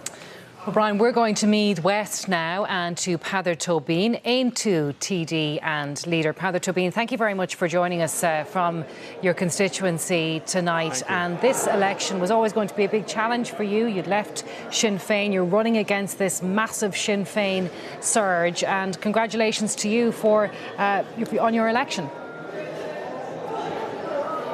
Well, thank you very much. It's been a difficult last 2 years, there's no doubt, between my last year within Sinn Féin and, of course, this year building a new political party around the country and, managing to, I suppose, eke out 2% of the vote across the state. At the same time as that there's a big Sinn Féin gale or headwind, obviously has been difficult, but we're delighted that we're here today. Now we have that and that we have managed to win a seat. Because obviously, once you leave a political party, it's very difficult to win seats in a new organisation. But interestingly enough, most of the votes I think that we've achieved so far around the country have come from that Fianna Fáil basis. In Meath, at least half the vote I've got would have come directly from Fianna Fáil from the last election. So we're delighted with the results here. And what about overall then, when you look at your first preferences, and I see the Aontú percentage is at 1.9. What's your take on that, Peadar? Well, first of all, we knew that we were up against it in this particular election. We were excluded, for example, from the first leaders' debates, etc. We were the only political party that didn't have funding from the state, but we knew that we had a message that no other political party was representing. So there's lots of political parties in this country, but very little difference between them. Most of the political parties would, sit on the same ground. We have the people we were talking to say that they no longer had a voice in Leinster House, and there were people who were looking for a new vehicle. And as a result, we've provided and offered that vehicle. We've got good results around the country as well. Becky Keeley got 8.4% of the votes in Cork Northwest. I'm going to interrupt you there. Forgive me. Cork South Central, we have a count. Cork Glár has. Cork South Central, the 8th count being the distribution of Bobby Murray Walsh's and Jerry Buttimer's papers resulted as follows. Bogue Lorna plus 1,642, giving a total of 9,179. Coveney Simon plus 2,323, giving a total of 12,170, 12170. McGrath, Michael, plus 459, giving a total of 10,809. There were 1,065 non-transferable, non-effective papers. Osrode go bhfuil Simon Coveney, Tristan Cote, Haru, Kidim go bhfuil sé Tuffa. Simon Coveney with 12,170 papers having exceeded the quota is deemed to be elected.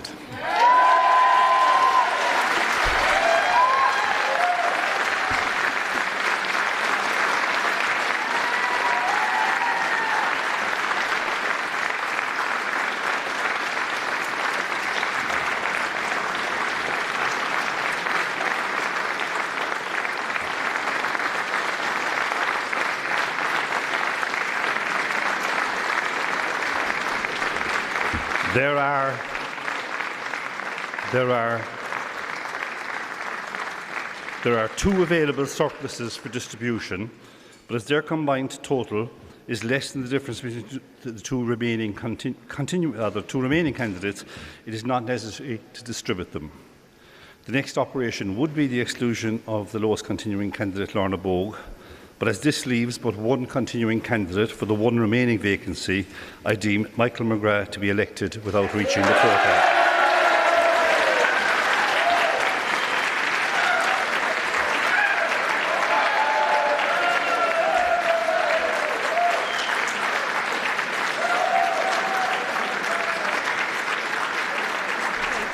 Michael McGrath elected there alongside Fine Gael's Simon Coveney, the outgoing Taoiseach Simon Coveney, elected there as well. Let's come back here now to studio. Paul Murphy is still here along with Lise Hand from the journal.ie. Now, Lise, you have been taking a look at some interesting statistics that are emerging around the election of women.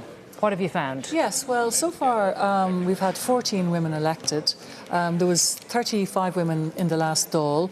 There's 14 now elected to date, but we've lost a few, obviously, big names. We've lost Regina Doherty in Meath East, and we've lost Mary Mitchell O'Connor in Dunleary and Ruth Coppinger in Dublin West. Actually, this means with the loss of Ruth Coppinger, Dublin West is now an all-male constituency, and this also may be the case if things go according to plan in Dublin Bay South and Kate O'Connell loses her seat.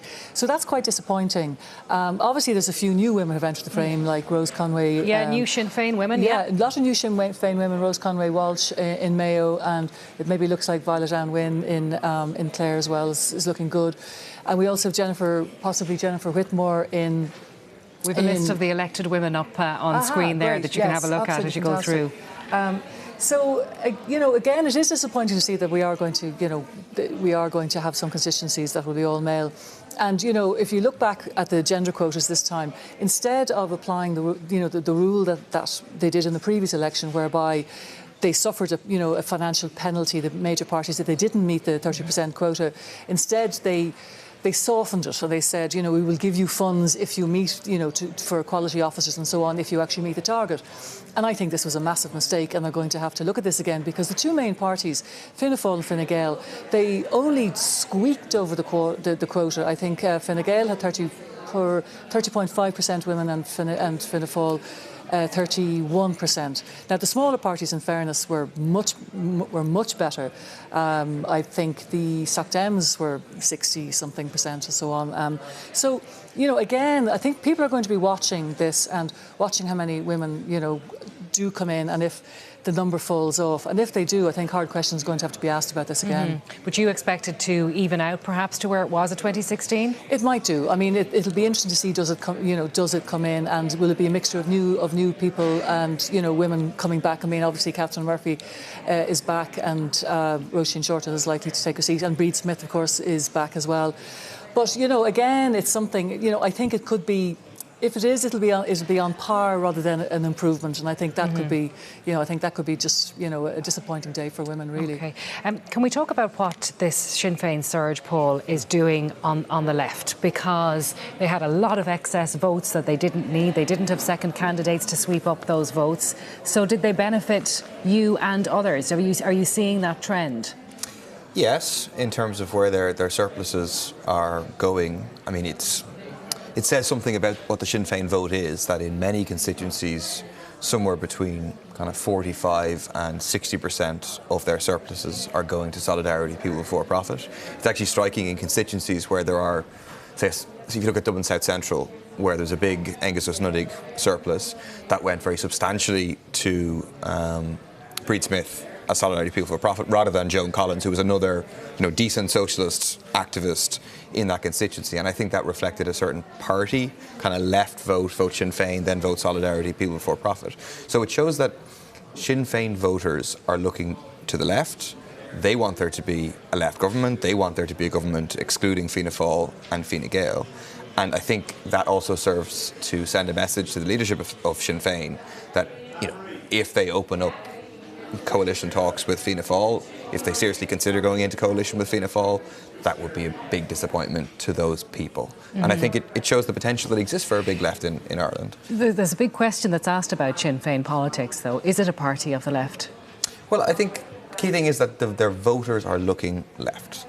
People, it's the same process that delivered Jeremy Corbyn, that's currently surging Bernie Sanders forward in the Democratic primaries in the US. That is the same basic process that is behind the growth of Sinn Féin. So it finds a different reflection in each country, but it's the continued collapse of the political centre. And if you remember, the parties of the establishment made much of the idea that, no, it's going to, we've held it together, etc. They haven't, because of the crisis of capitalism, because of the austerity policies imposed by both parties of capitalism, and then paying the price for that politically. The question is what happens with that now. Well, that's it. I mean, the centre could come together, Lisa, you might want to look at this for us, and then that could be another outcome here, that Fianna Fáil and Fine Gael coalesce or do some sort of a confidence and supply deal again.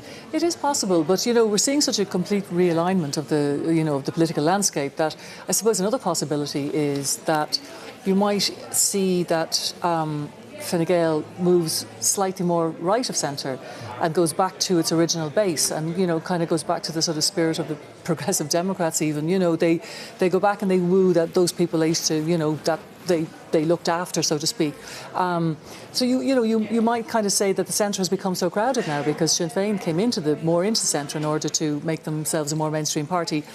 You have, Fianna Fáil, who are kind of always having a broad church. So you might actually see sort of the whole, a more traditional alignment. You might have a more right party, a more left party, and a centre party. So I think this is going to be very interesting, and I think this could obviously play.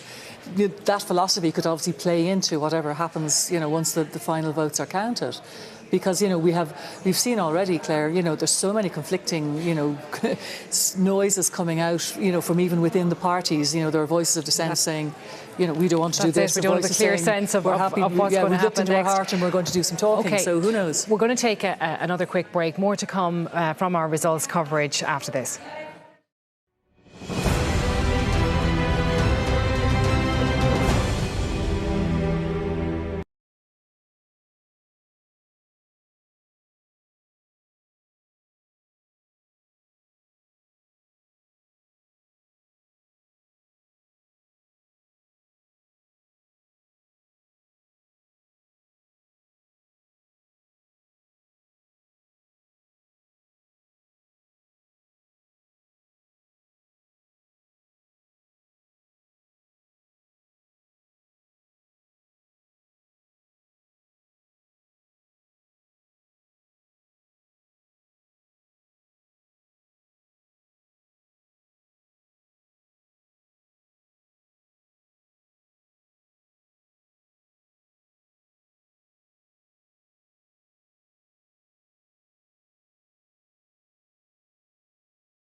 You're very welcome back to RT's coverage of General Election 2020.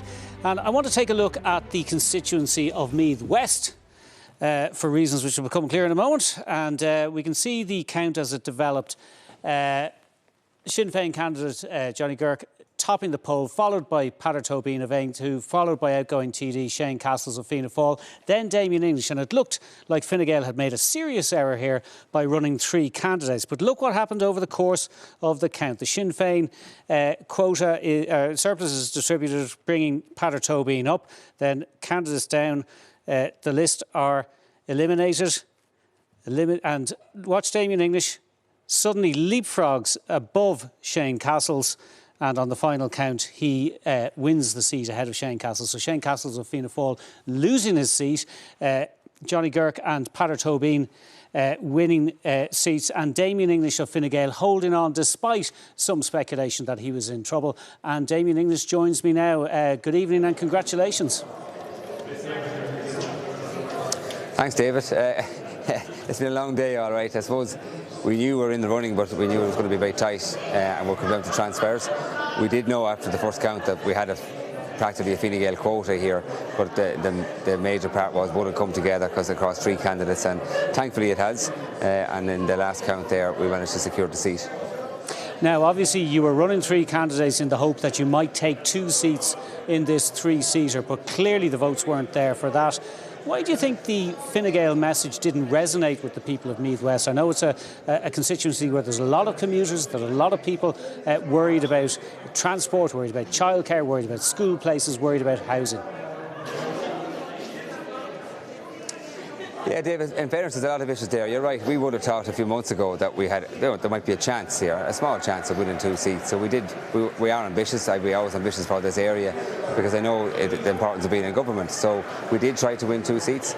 We would have known probably with all the polls since Christmas that probably wasn't going to happen. And certainly when at one stage you seen Fianna Fáil about 12% ahead. So what happened to the overall, our vote is down slightly here in Meath West. I think Sinn Féin has certainly caught the mood of the nation. There is a frustration out there about the issues that you've just mentioned, and added into that would be housing, would be the pension age as well, things like that. There are a lot of issues. I think we just didn't convince people that we are making the progress that we believe we're making, and we weren't able to prove that. I accept from talking to people feel they're under pressure with their lives, they're very busy working, there is a very often commuting. It is still difficult to pay all the bills, even though people are back at work. We recognise that as a party, but we probably failed to convince them that we were on the right track to addressing all those issues. Naturally, I'm in the government party, I would say we are on the right track, but we didn't just get that across. I think, to be fair, it was always going to be difficult if you're going for a 3rd term in government, trying to be able to explain why you haven't fixed every issue out there. I think most reasonable people would say there's a lot of progress made when it comes to housing, still a lot of issues around health, but I think people just felt a little bit frustrated. I can't say I found anger, but people have expectations and they felt we weren't meeting them. So, we still have had work to do to convince them of that. Others were able to probably win that argument better. Do you accept at this stage, Damien English, that Fine Gael are probably going out of government, that some other arrangement is likely to be made, perhaps between Fianna Fáil and Sinn Féin, perhaps with other parties? Do you think you're going to be on the opposition benches? To be honest, Dave, I'm not sure. I haven't had a chance to track what's happening all around the country. I am aware that we're winning some seats and losing some others, and some good colleagues will lose their seats. I know Leo would be ambitious for our party, ambitious that we would be part of the next government. I do believe that as a party we should always try to be in government if we can. I accept the initial numbers and the initial exit polls don't show that might be an option. But again, I haven't seen all the results, and by tonight and tomorrow we'll have all those results. And maybe we might feature on that. Certainly we'll play our part in negotiations, and we're available to try and help and form a government. I would feel strongly that we still have a lot to offer.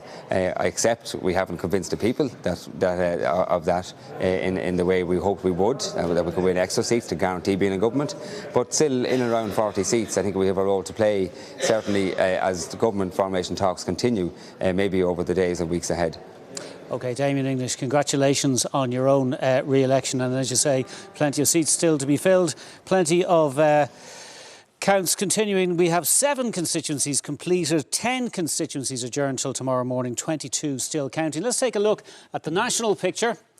Once again, so far 62 of the 160 seats have been filled. Sinn Féin way ahead with 29. Fine Gael and Fianna Fáil both on 10 at the moment. No Labour TDs elected so far. 2 Solidarity People Before Profit, 4 Greens, 1 Social Democrat, 1 Aontú, that's Peadar Tobin in Meath West we were just talking about, and 5 Independents. If we look at the share of the vote, very close to what was predicted in our exit poll by Ipsos MRBI for the Irish Times, ourselves, TG Carr and UCD. We see Sinn Féin with the biggest share of the popular vote, 24.5% ahead of Fianna Fáil, 22.2%, Fine Gael 20.9%, Labour just 4.4%, Solidarity People Before Profit 2.6%, Greens 7.1%, Social Democrats 2.9%, Aontú 1.9%, Independents 12.2%, others 1.3%. Take a look at the change since 2016.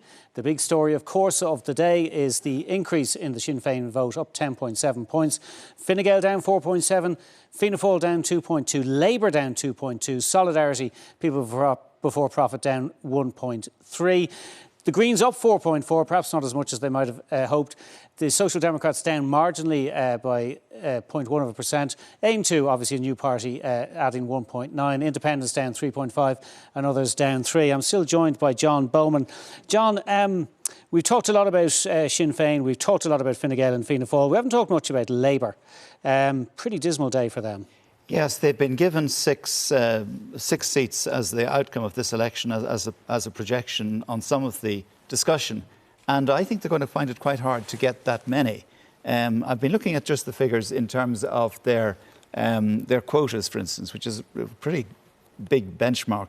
Now, obviously, Brendan Howlin is safe. Sean Sherlock is 0.6 of a quota. He's probably going to make it. He was not so well placed at one point. Alan Kelly is a 0.6 of a quota. Aidan O'Riordan 0.7, so they're fine. Duncan Smith is 0.4 in Dublin, Fingal, and Mark Wall 0.5 and Jed Nash 0.5. These are sorry to interrupt you, John. As you know, we have to give priority to counts. We're going over to Limerick County. 454, 454. Total votes 8,579, 8579. Richard O'Donoghue, non-party, plus 940, 940. Total votes 8,587, 8587. Patrick O'Donovan, Fine Gael, plus 4,600.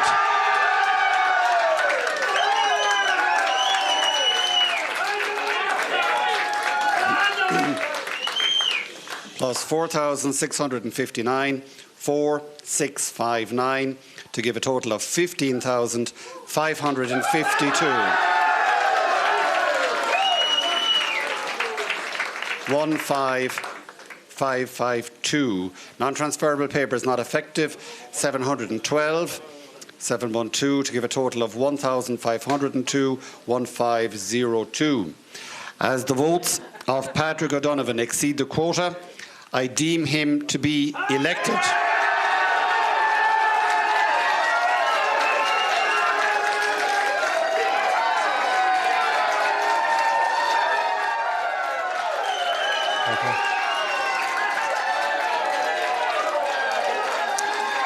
And there we see Patrick O'Donovan, outgoing Junior Minister for Finance, re-elected in Limerick County. And I don't know whether we have the graphic there that we could just have a look. That last seat looks to be between the independent Richard O'Donoghue and the Sinn Féin candidate Shane O'Kelly. What do you think there, looking at those figures, John? Haven't really seen them. OK, all right. Well, there's a big surplus for Patrick O'Donovan. He's just got the transfer from Tom Neville. So it's really a question of whether those go to the independent or to the Sinn Féin candidate. Yeah. One would expect, reasons of geography would suggest that the independent might have it there. So that's a loss for Fine Gael. For Fine Gael, yes. No, that's a very serious loss, because that was one of their big constituencies and has been. And they've lost in a number of their real central grounds. The sort of 15, 20 years ago, the Cork South West, they used to have 2 out of 3 for 6 or 7 elections in a row. And Dunleary, of course. And Dunleary, of course, yes. But now, sorry, I interrupted you. Yes, on the Soc Dems. Yes. They've done really quite well. I think they've done well with new candidates who, you know, if you take Holly Kearns in Cork South West didn't win, but 0.4 of a quota. A very big surprise to a lot of people. Now, Cian O'Callaghan is 0.5 in Dublin Bay North, Neil O'Toohil in Galway West. These are young candidates ready for the next time and have shown well. But to look at their wins then, of course, Catherine Murphy, Roisin Shortall, Gary Gannon again, although he's under pressure in Dublin Central, if he were to lose by a small margin, it would be very tough for him because, of course, he was so close the last time. And in Wicklow, Jennifer Whitmore, of course, they hold that seat. That was the Donnelly seat the last time. And many people will say, well, Donnelly held his vote. But, people can vote for a person or they can vote for a party. And he's a very effective performer and very well regarded. And he did so well for them on the last occasion. But he's running behind her. So she has done exceptionally well.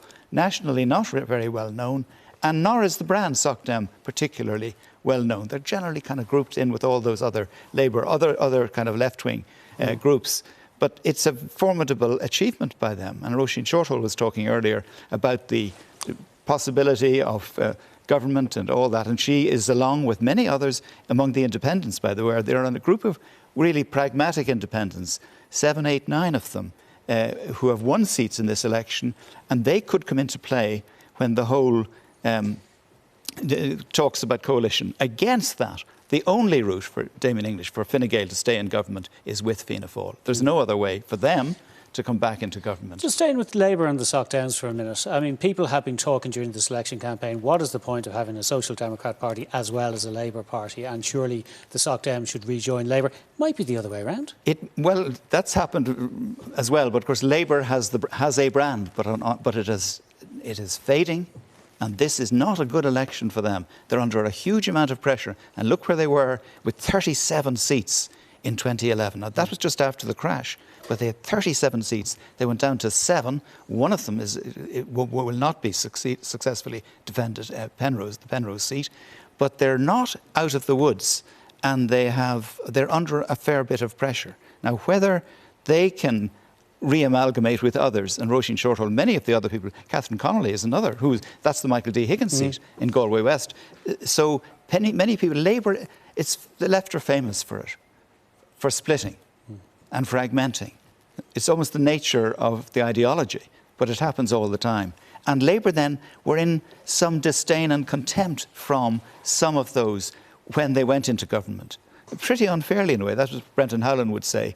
But smaller parties, as we have seen, in coalitions tend to lose in the next election. I don't think that's going to be a rule, by the way, going into the future. Well, exactly, because that is presumably on the minds of Sinn Féin. Well, yes, no, but Sinn Féin are too strong. They might suffer a bit. And then, of course, the actual confronting the choices of being in government, which is always properly complicated. The choices are... the Complaints Department is a very easy place to prosper in most Western democracies. Most governments lose elections. That's the usual rule now. But in terms of the smaller parties, including the Greens, I think the Greens this time might be immune if they were in a coalition government. And, there's a possibility that might be brought in as a constructive buffer in some of the choices that are being talked about. If any of the three big parties were to coalesce, they might feel a bit more comfortable if the Greens were also in there. And they'd certainly be more comfortable on the numbers. OK, thank you very much for that, John. Let's go back over to Claire. Thank you very much, David. We're going to take a look at Meath East now. I believe the count there is completed. It certainly is. And we have 3 elected TDs. For Sinn Féin, Darren O'Rourke elected on the second count. Helen McEntee, Fine Gael, outgoing European Affairs Minister, elected. And Fianna Fáil's Thomas Byrne elected. And as you may have heard earlier on, Regina Doherty, Fine Gael, Minister for Social Protection, outgoing, has lost her seat in Meath East. And now we're taking a look at Dún Laoghaire, and the reason we're taking a look at Dún Laoghaire is because we have one of the newly elected TDs here in the studio with us, Jennifer Carroll McNeil, who was elected for Fine Gael in that constituency alongside Cormac Devlin, Fianna Fáil, Richard Boyd Barrett, Solidarity, People Before Profit, and Ossian Smith, Green Party. congratulations to you. Thank you very much. Thank you, Claire. Was that a day of high drama? Because we have your constituency colleague, Mary Mitchell O'Connor, losing her seat in the same constituency. Yeah, I think from the outset this was a constituency where there was sort of 5, I think, strong contenders for 4 seats, and that's exactly how it played out in terms of the count. And really it was very, very close between Cormac Devlin and Mary Mitchell O'Connor. I think Cormac was very lucky and Mary very unlucky. At one point there was 20 votes between them before the distribution of Richard Boyd Barrett's surplus, so it was really exceptionally close. And, you know, my huge commiserations to Mary to lose out after being a TD for so long and being such a good TD for the area.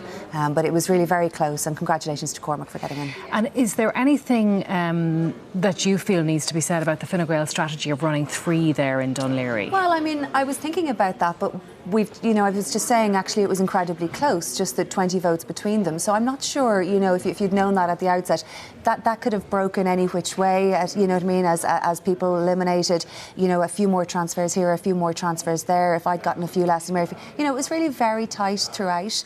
So I don't know. I wouldn't like to say, but it was really very close. So I think that justifies the strategy. Does it feel like a strange time to be entering the Dáil? Yourself and Neil Richmond are the only 2 so far newly elected Fine Gael TDs, and you enter into this conundrum. Well, look, I think it's a strange feeling for anybody entering the Dáil for the first time. I mean, you can't imagine what that's like, and I haven't done it yet, really, in some respects. But it's strange. But you know, there has been a lot of volatility in Irish politics now for over 15 years. There's been a lot of moving parts between the growth of the Labour Party and Fine Gael, indeed, in 2011, this confidence in supply and independence surge in 2016, and now a different manifestation of that with this growth of Sinn Féin and how that's translated into seats very strongly. And so it's just a new, different thing in Irish politics, and we'll just see how that settles down and how a government can be formed and will be formed in those circumstances. Think back to 2016, and actually that was a time of extraordinary political upset across Europe at the time. You know, you saw the very difficult very difficult situations with governments trying to be formed in different places, very unusual patterns emerging in other European countries, and in that context Ireland managed to come together and create a governing system with the confidence and supply as a last resort, as an absolute last resort. But it held our political system together at a difficult time in Europe, and what has turned out to be a difficult time for Ireland with Brexit and everything that happened since. I don't see this as dramatically different to that position in 2016. That was a very unstable position. This is arguably probably a more stable position than that. We'll see how the parties talk to each other. I mean, clearly Fine Gael has been very clear about its view in respect of Sinn Féin. It's open to talking to everybody else. But I don't think that it's any more tremulous or earth-shattering than the upheaval that we saw in 2016, and I'm confident that the Irish political system will come out of it in a stable and grown-up sort of way as we have in other situations. So would you predict then confidence and supply in reverse at this point in time? No, I think confidence and supply in 2016 was an absolute last resort when all the coalition options had been tried and declined in various ways. Fianna Fáil declined to come into government with Fine Gael. Confidence and supply, I think, was a last resort for both parties and remains a last resort. It's not an ideal way of governing for anybody.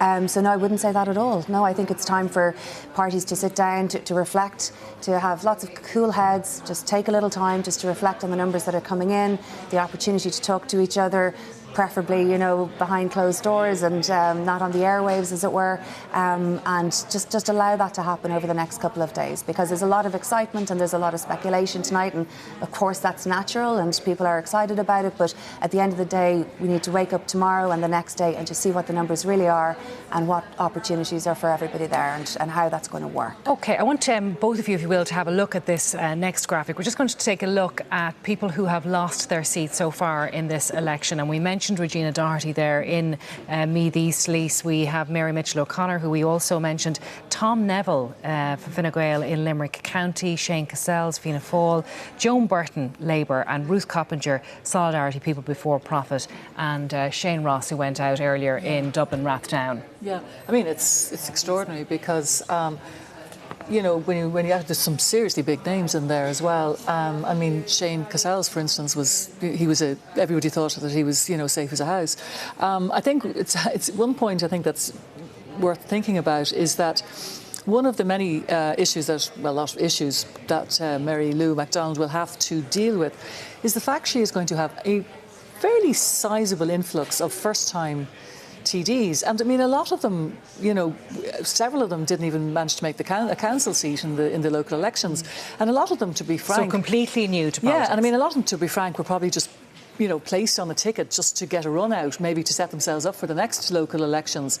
So, you know, and a lot of these are probably going to come in with maybe with their own ideas about how things should be done. So there's going to be she's going to have to wrangle all those new people as well. And they may all have some ideas about how, you know, what they want to input into any potential government talks as well. So I think that's something else that, you know, something else she's going to have to deal with, because really a lot of these are real newbies. I mean, they really are, and they don't really understand perhaps just how it works, you know, how the system works in there. So I think we could be in for a fairly lively time with some of the, you know, with Sinn Féin. OK, just going back to those people who've lost their seat, Regina Doherty there as well, and we're saying high-profile names, and we also had Tom Neville in there as well from Fine Gael. Very difficult for those people not to get their seats back in 2020. Of course, and you know, and you work so hard as an elected representative, and it's such a personal thing, and it impacts on families, and it's so much of your life. It's not just a profession; it's a vocation, and you know, it's really very difficult. I would think for them tonight and for their families. But you know, look, as John Bowman just said there before, governments lose elections. That tends to be the pattern, and this is no exception. In some respects, with some of the names that we've talked about, these things happen, and you know, that's part of the process. And it's also their staff as well. You know, quite a lot of these people would have, you know, sizable staff with them as well. Yeah. And suddenly, you know, the stroke of a pen, that's it, they're out of work as well. Okay. Thank you both very much for now. We're going to take another quick break. Back with more after this.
Now, the time just gone midnight here on election 2020. They're still counting in, well, last time I checked, I think it was about 18 constituencies. There may be just one or two that have adjourned for the night and will be resuming tomorrow. So we're going to stay on air and keep bringing you results or counts as long as they are still counting in the constituencies around the country. But first, let's just give you the election headlines as we head into Monday morning. Sinn Féin are on 29 seats.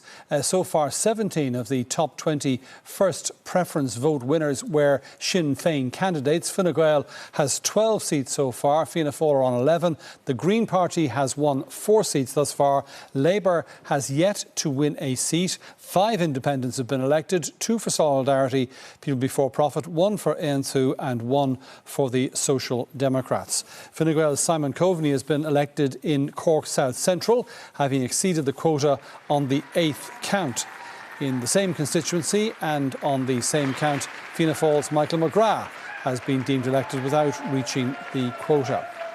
A short time ago, Fianna Fáil leader Micheál Martin spoke and thanked voters for electing him. It's a great privilege to be elected to Dáil Éireann, and I must say that we thank the people of Cork South Central for putting their trust in me and in Michael, and I'm sure Simon will say similarly, and Donegal.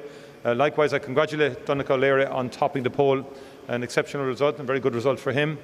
But I think in many ways this is democracy in action. Fianna Fáil leader Micheál Martin speaking in his Cork South Central constituency. Let's go to the other end of the country because we can talk to Pat the Cope Gallagher of Fianna Fáil at the Count Centre in Donegal. And Pat the Cope, thanks very much indeed for staying back to talk to us this evening. We saw the election earlier there in the Donegal constituency of Pearse Doherty and Pádraig McLaughlin, both on the first count, both exceeding the quota. What's the latest that you have for us on how things are progressing there and your own chances? Well, Brian, can I take the opportunity of congratulating Pearse and Pádraig on a phenomenal result. There are 3 seats to be filled, and there are about 5 of us who are vying for those 3 seats. Shortly there'll be an announcement of Pearse Doherty's surplus of 8,000. I hope to get about 1,000 of those, and Thomas Pringle will get about 1,200, 1,300, which will leave a gap of 700 or so between myself and Thomas Pringle. So I think they will adjourn for the night then and resume in the morning. So where do you think that would leave you? I just noticed that Thomas Pringle was saying a little earlier that he thinks he could pass you and Joe McHugh to take the third or the fourth seat in the constituency. What would you say to that? Well, I won't say that anything is mathematically impossible, but there's a margin of 2,000 between myself and Thomas Pringle. That will reduce now to 700, and I expect that after the surplus transfer of Pádraig McLaughlin, it'll possibly go down to about 600. But after that, I would expect to get a better transfer from Eri T. Sweeney and John O'Donnell, who comes from the Fianna Fáil gene pool, and I'd say that would eventually ensure my election. And I'm hoping, of course, that my colleague Charlie McConalogue, who's getting a transfer of 400 plus from Pearse Doherty, will be beneficial to him. Yeah, and you had a pretty good, I'm just looking at the figures here, but a pretty good division of votes between yourselves and Charlie McConalogue. I'm just looking here at the first count figures. Well, we had good vote management. I was confined to the old Southwest constituency. Of course, Les, Bundoran and Ballyshannon, and Charlie had the Northeast constituency. So it was a reasonable divide.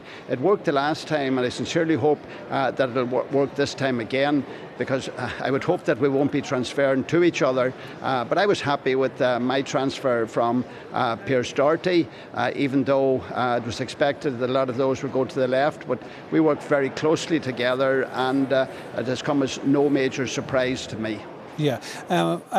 Just in relation to that, I mean, you were one of those who during this campaign suggested that Fianna Fáil should not close the door on talking to Sinn Féin after the election. And now we've heard different views, I think, expressed, or certainly different emphasis from different Fianna Fáil figures in the course of our coverage today. Where are you tonight on this, Pat the Cope Gallagher, about sitting down with Sinn Féin and trying maybe to hammer out some kind of government arrangement?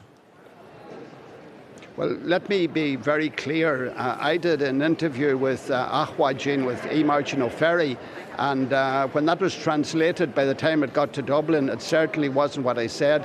What I said was I can work very closely with peers on issues here in the county, and that I had no difficulty. By the time it got to Dublin, it was translated by RTE. They said Pat the Cope has declared that he favours this. I'm a party man. I will be doing what the party will agree, and we'll just have to wait and see. I'm not sure whether I'll be in that parliamentary party or not, but I would have my own views and will be expressing those within the parliamentary party. Yeah, well, you'll have an opportunity, if you're elected, presumably, to have an input into that debate. And you know, I suppose people, you're a public representative, you're hoping to be one once again, and people will be wondering, where do you stand?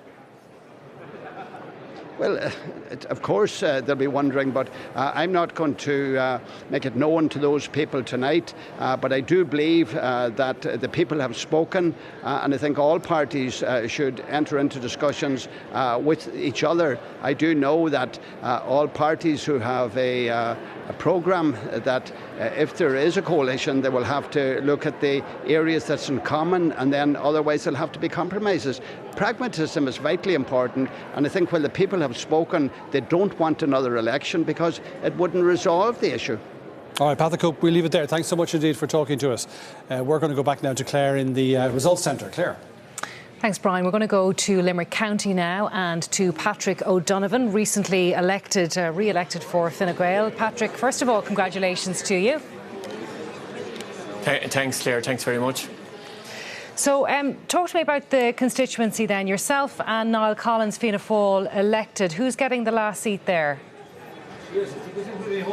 Well, first of all, look, I'm absolutely delighted to be elected myself. I topped the poll in the constituency against the odds. I got a huge first preference vote, and I got managed to secure votes all over County Limerick. So I know this has been a very difficult night for Fine Gael candidates and for colleagues across the country, many of whom have lost their seat. But for me personally, from my family, from my team of supporters, and for the people across County Limerick that put their faith and trust in me, I'm absolutely delighted. I finished up with nearly 15,000 votes, which is a massive endorsement of the people of County Limerick. The second seat has been filled now, and my surplus is being distributed as we speak, and that will decide where the third seat goes here in the constituency. And where do you think that surplus that you bring to this count, where is that going? Well, I think, look, we haven't tallied all of the papers, but certainly, look, there was very little of a gap between the final remaining candidates, Richard O'Donoghue and Shane O'Kellig. So there hasn't been a full tally done of my surplus. You'll appreciate that my votes at the end of the day came not only from my own first preference vote, but from those votes that transferred into me. So they're distributing my surplus at the moment, and they'll see where they go from there. But, you know, Niall Collins was elected a short time ago. I've taken the second seat now, and the remaining seat, I would imagine, will probably be filled in the next count, although there is a small remaining surplus from Niall Collins if it was to be close, that they may actually need to look at, but that's a matter for the counting staff here in County Limerick. Patrick, what's your reaction to what has happened today and the success of Sinn Féin over the course of the last number of hours?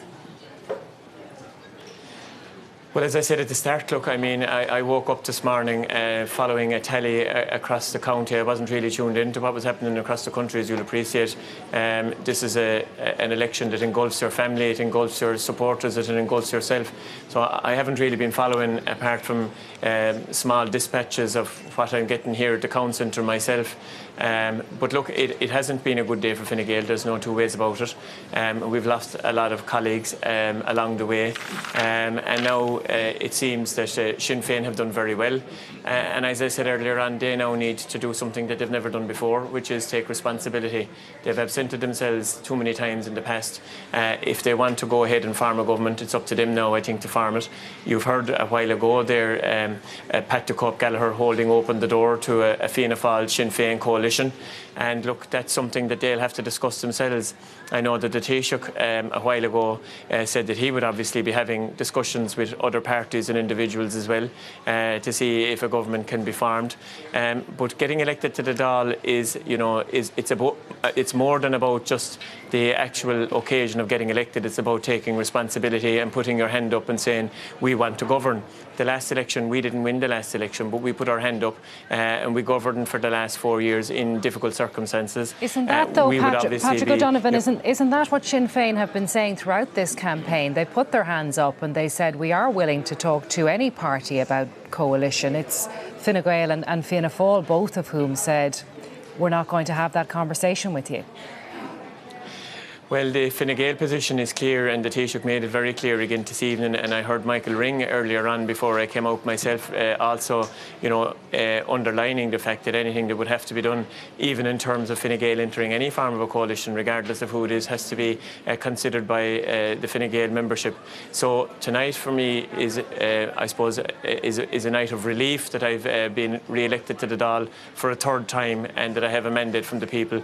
Tomorrow we'll have a full line out of arithmetic as to who has won what. But I think gone are the days now of people sitting on the ditch saying, you know, we won't govern in the north, we'll absent ourselves from Westminster and we'll protest in the south. They've been given a mandate now, and I think that they need to decide how they're going to cobble together a government, because they had, you know, they seem to have all of the solutions to all of the difficult questions that are there.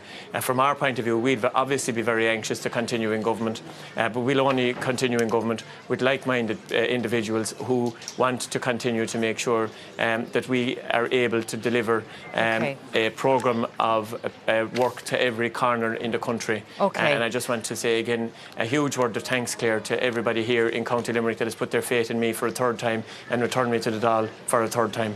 Patrick O'Donovan there in Limerick County. Let's bring this back to the Results Centre here and talk to Pat Leahy from the Irish Times.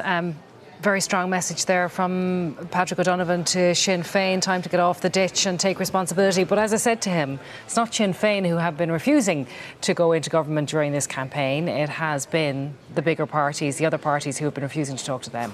Both big parties, of course, as you say, have refused. And Leo Varadkar tonight reiterated his refusal to go into government with Sinn Féin, but did very much hold the door open to a potential coalition government with Fianna Fáil. And what Patrick, I think, was saying there again was, you know, like-minded parties are like-minded individuals, which I think is code. It's the same message, isn't it? I think it's code for Fianna Fáil. So it's pretty clear, I think, even though I have great sympathy for candidates who have just been elected and they've been through an exhausting few weeks. They've gone through the emotional roller coaster of a count. Some of them got elected, some of their colleagues haven't got elected, and all of a sudden we're shoving microphones in their faces going, what do you want the government to be? What are you going to do next? However, this is the life that they have chosen there, I suppose. And I think it's pretty clear what is emerging is that it's probably decision time for Fianna Fáil. If not tonight, then maybe tomorrow or pretty soon. Micheál Martin kept his options open this evening when he was interviewed, but indicated a willingness to at least think about coalition with the two options. And it's quite clear that there has to be a coalition government between two of the big three as they now are. But and how I think many there will times did Micheál Martin say during the campaign, not going to do business with Sinn Féin? Are you saying now that it's time for him to think about reversing that position? Well, I'm not giving him advice at all. I'm trying to figure out the options that face him. I think it will be very difficult for him to go back on what he has said about Sinn Féin, the terms that in which he has ruled them out, to describe it repeatedly as a moral choice, to describe the difficulties that he would have in addressing a coalition question with Sinn Féin. I think it would be very difficult for him to go back on those. Perhaps less so to go back on his pledges about Fine Gael. But I think that is a conversation that will take place. Micheál Martin will have to make up his mind.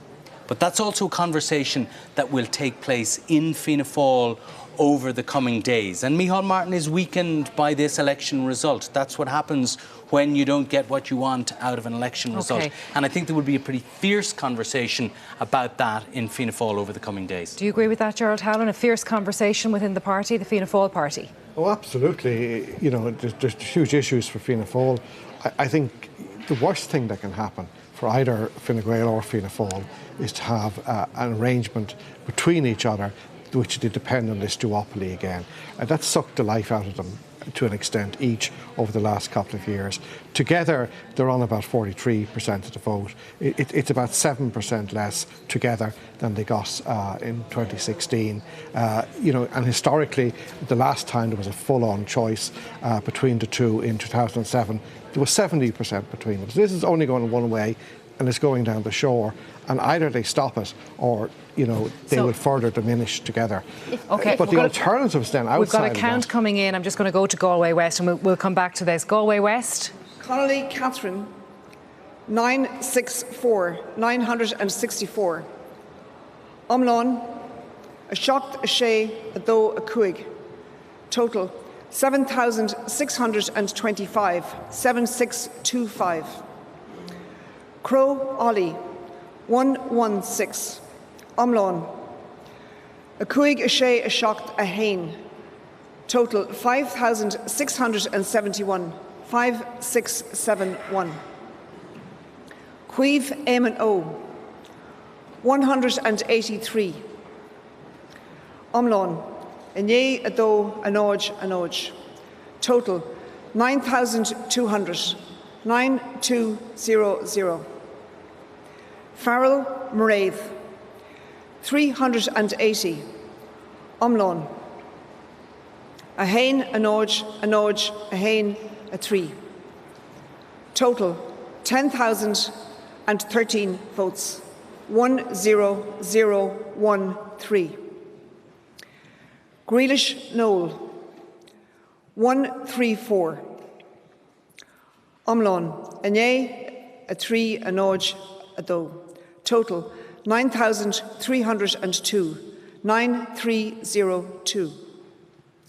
Kine Sean, 270.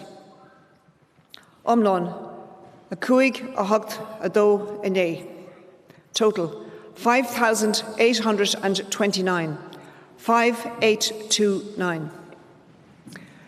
Nocton Hildegard, 603. Umlawn, a shea, a three, a nodge. Total 6,630, 6630. O'Toohil Niall, 1,437, 1437. Umlawn, a cuig a shocked, a cuig a nodge.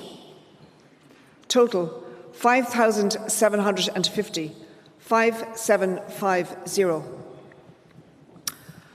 Orode Nakwil an Kota Bunch Ama again Irhor, Tommy Conan Tirhor is Lu, Voti Sheshin, Crow Ollie Eshu, Agzavoti Astriu, Saked Korov Ella. As no candidate has reached the quota in that count, I propose to exclude the candidate with the lowest number of votes, namely Crow Ollie, and distribute his votes. That will be the 8th count. So, Guramagav Gumajin. Okay, that's Ollie Crow there, the Fianna Fáil candidate, being eliminated, and his votes will be distributed there. Now, we were having a chat here about this dilemma facing Fianna Fáil. Sinead, I know you want to come in there. Do you want to finish up what you were saying there before I rudely interrupted you? I think from a Fianna Fáil perspective is, I detect, listening to Minister Pascal Donoghue, Tánaiste Simon Coveney, Taoiseach earlier, is that there's an impulse within Fine Gael the last few hours to stand back and somehow let this problem become Fianna Fáil's exclusively, and Fianna Fáil would want to be very wary of that, because it's not their exclusive problem on the basis of these figures and this outcome. And I think one of the things that Taoiseach said during the campaign is imperative the country has a government in the forthcoming trade talks, which are mission critical for the country. And bearing that in mind, I think one of the things that Micheál Martin should think about, given that he said he wouldn't go in the coalition with either Fine Gael or Sinn Féin, is to say, look, let's have a national government for 1 year, one budget, on a very limited agenda. But it has to be a national government of Fine Gael, Fianna Fáil and Sinn Féin. So if people are serious in Fine Gael and Sinn Féin about the country and what they say, well, there is an opportunity for us all to step together to do one thing once and then return to the people. It could take the full year now to get that up and running. Well, you could do it very quickly if you had a very short agenda. OK, Sinead. I think with Micheál Martin, the stance did soften almost immediately today. I think he's under pressure from some elements of his own party who want ministerial positions, who want to be in government. You could see that already. And there is a mandate there that he's looking at, saying, if I ignore this and we do go in with Fine Gael, what beast is ready for us at the end of that term? Like, they're gifting opposition benches to Sinn Féin and Sinn Féin alone, and I think that's something that Fine Gael and Fianna Fáil are looking at. And I think you're right, a lot of Fine Gael people have sounded like they've already taken a step back. Brian Hayes this morning said he was hearing from sources that there are lots of Fine Gael TDs happy to take the opposition benches again. So there's kind of a race that way, which is something that people have been criticising Sinn Féin for the last 8 years. Well, maybe, Jennifer, you could shed some light on this. Is this strategy? Is this a message that has gone out, stand back, let them all? Absolutely not. I mean, we've been very clear. We've a very serious body of work to do in the next number of months in this country. We're very, very keen to be in government, to continue that work, particularly and most crucially on Brexit in the months ahead. We're very happy to talk to everybody except Sinn Féin. Very happy to build alliances and talk to people. We ran on a very strong climate change policy. We talked to the Green Party. Sinn Féin didn't do that. Our policies are incompatible, not to say a whole lot of other things. But no, we're very happy. We have been in government to try to bring the country back to a place of economic stability and surplus, to get through Brexit in a competent way, and that work is not yet done. And we were very keen to be in government to complete that work. So what do you think of the national government idea suggested there? I think it's I worry about the practicality of how that would be put together, even in theory. They're three very different groups. There are 15 seats at the table.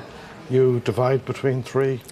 But even putting together, I mean, like our difference with Sinn Féin is a fundamental economic difference. It's a very serious difference in terms of an approach to law and order, and we have other concerns about the way in which that political party is run. So even just taking the economic position you were saying about getting through Brexit and doing a budget, I find, how you would approach that budget with such dramatically different economic positions, just that one issue alone, I would struggle to see how you would have that conversation. If you never try, you never found out. And I would say something, implicit in what you're saying is that you're prepared to offer every assistance short of actual help. I mean, I think Fine Gael is entitled for itself tactically to step back if that's what it wishes. That's the sense I'm getting. But it's going to be worse for Fianna Fáil if they're left in the lurch on their own.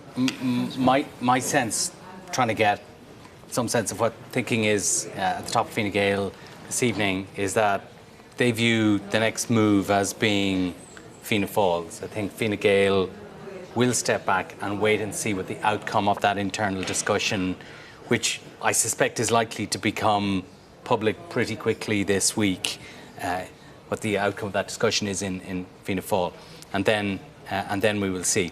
I think it would be difficult for Fianna Fáil and Fine Gael to enter a government alone, given the sort of election that we've had and the spirit of change that has animated it. So I wouldn't be surprised to see them approach other parties as well, especially the Greens, but also perhaps Social Democrats, Labour and some independents, to have that conversation about a government that are the numbers there for that? Well, the numbers aren't there. What I mean is that one or all of those could be part of a government with Fianna Fáil and Fine Gael, because the numbers may not be there depending on how the seats turn out. But on some projections that were produced, the numbers may not be there for Fianna Fáil and Fine Gael alone, or if they were, they would be very tight. So if you include some parties of the left, you therefore are saying to the electorate, we're delivering on the change that you asked for.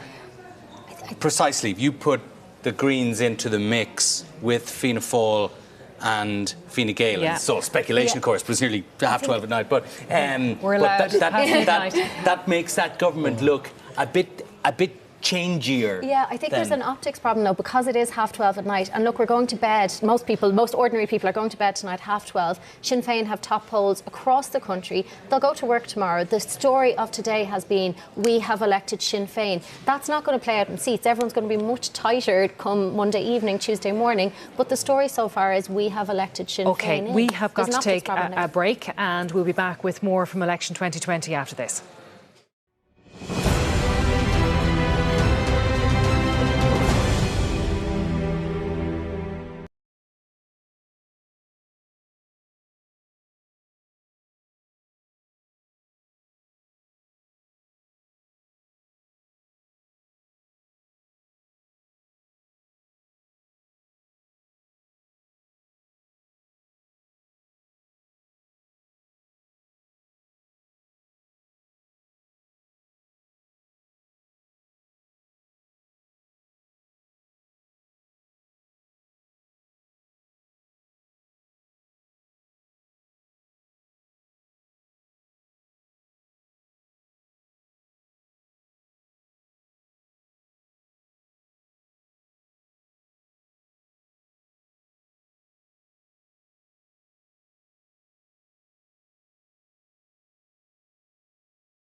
You're very welcome back to our coverage of General Election 2020. We're getting to that stage of the evening where candidates, count staff and even journalists start to wonder if there wasn't something to be said for electronic voting after all.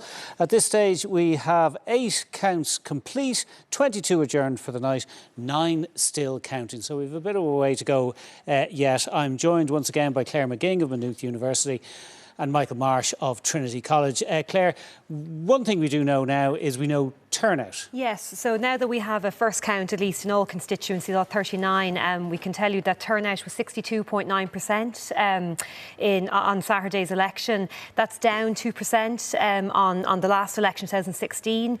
Turnout has been falling in Ireland overall, though we did reach a 70% in 2011, which was quite significant.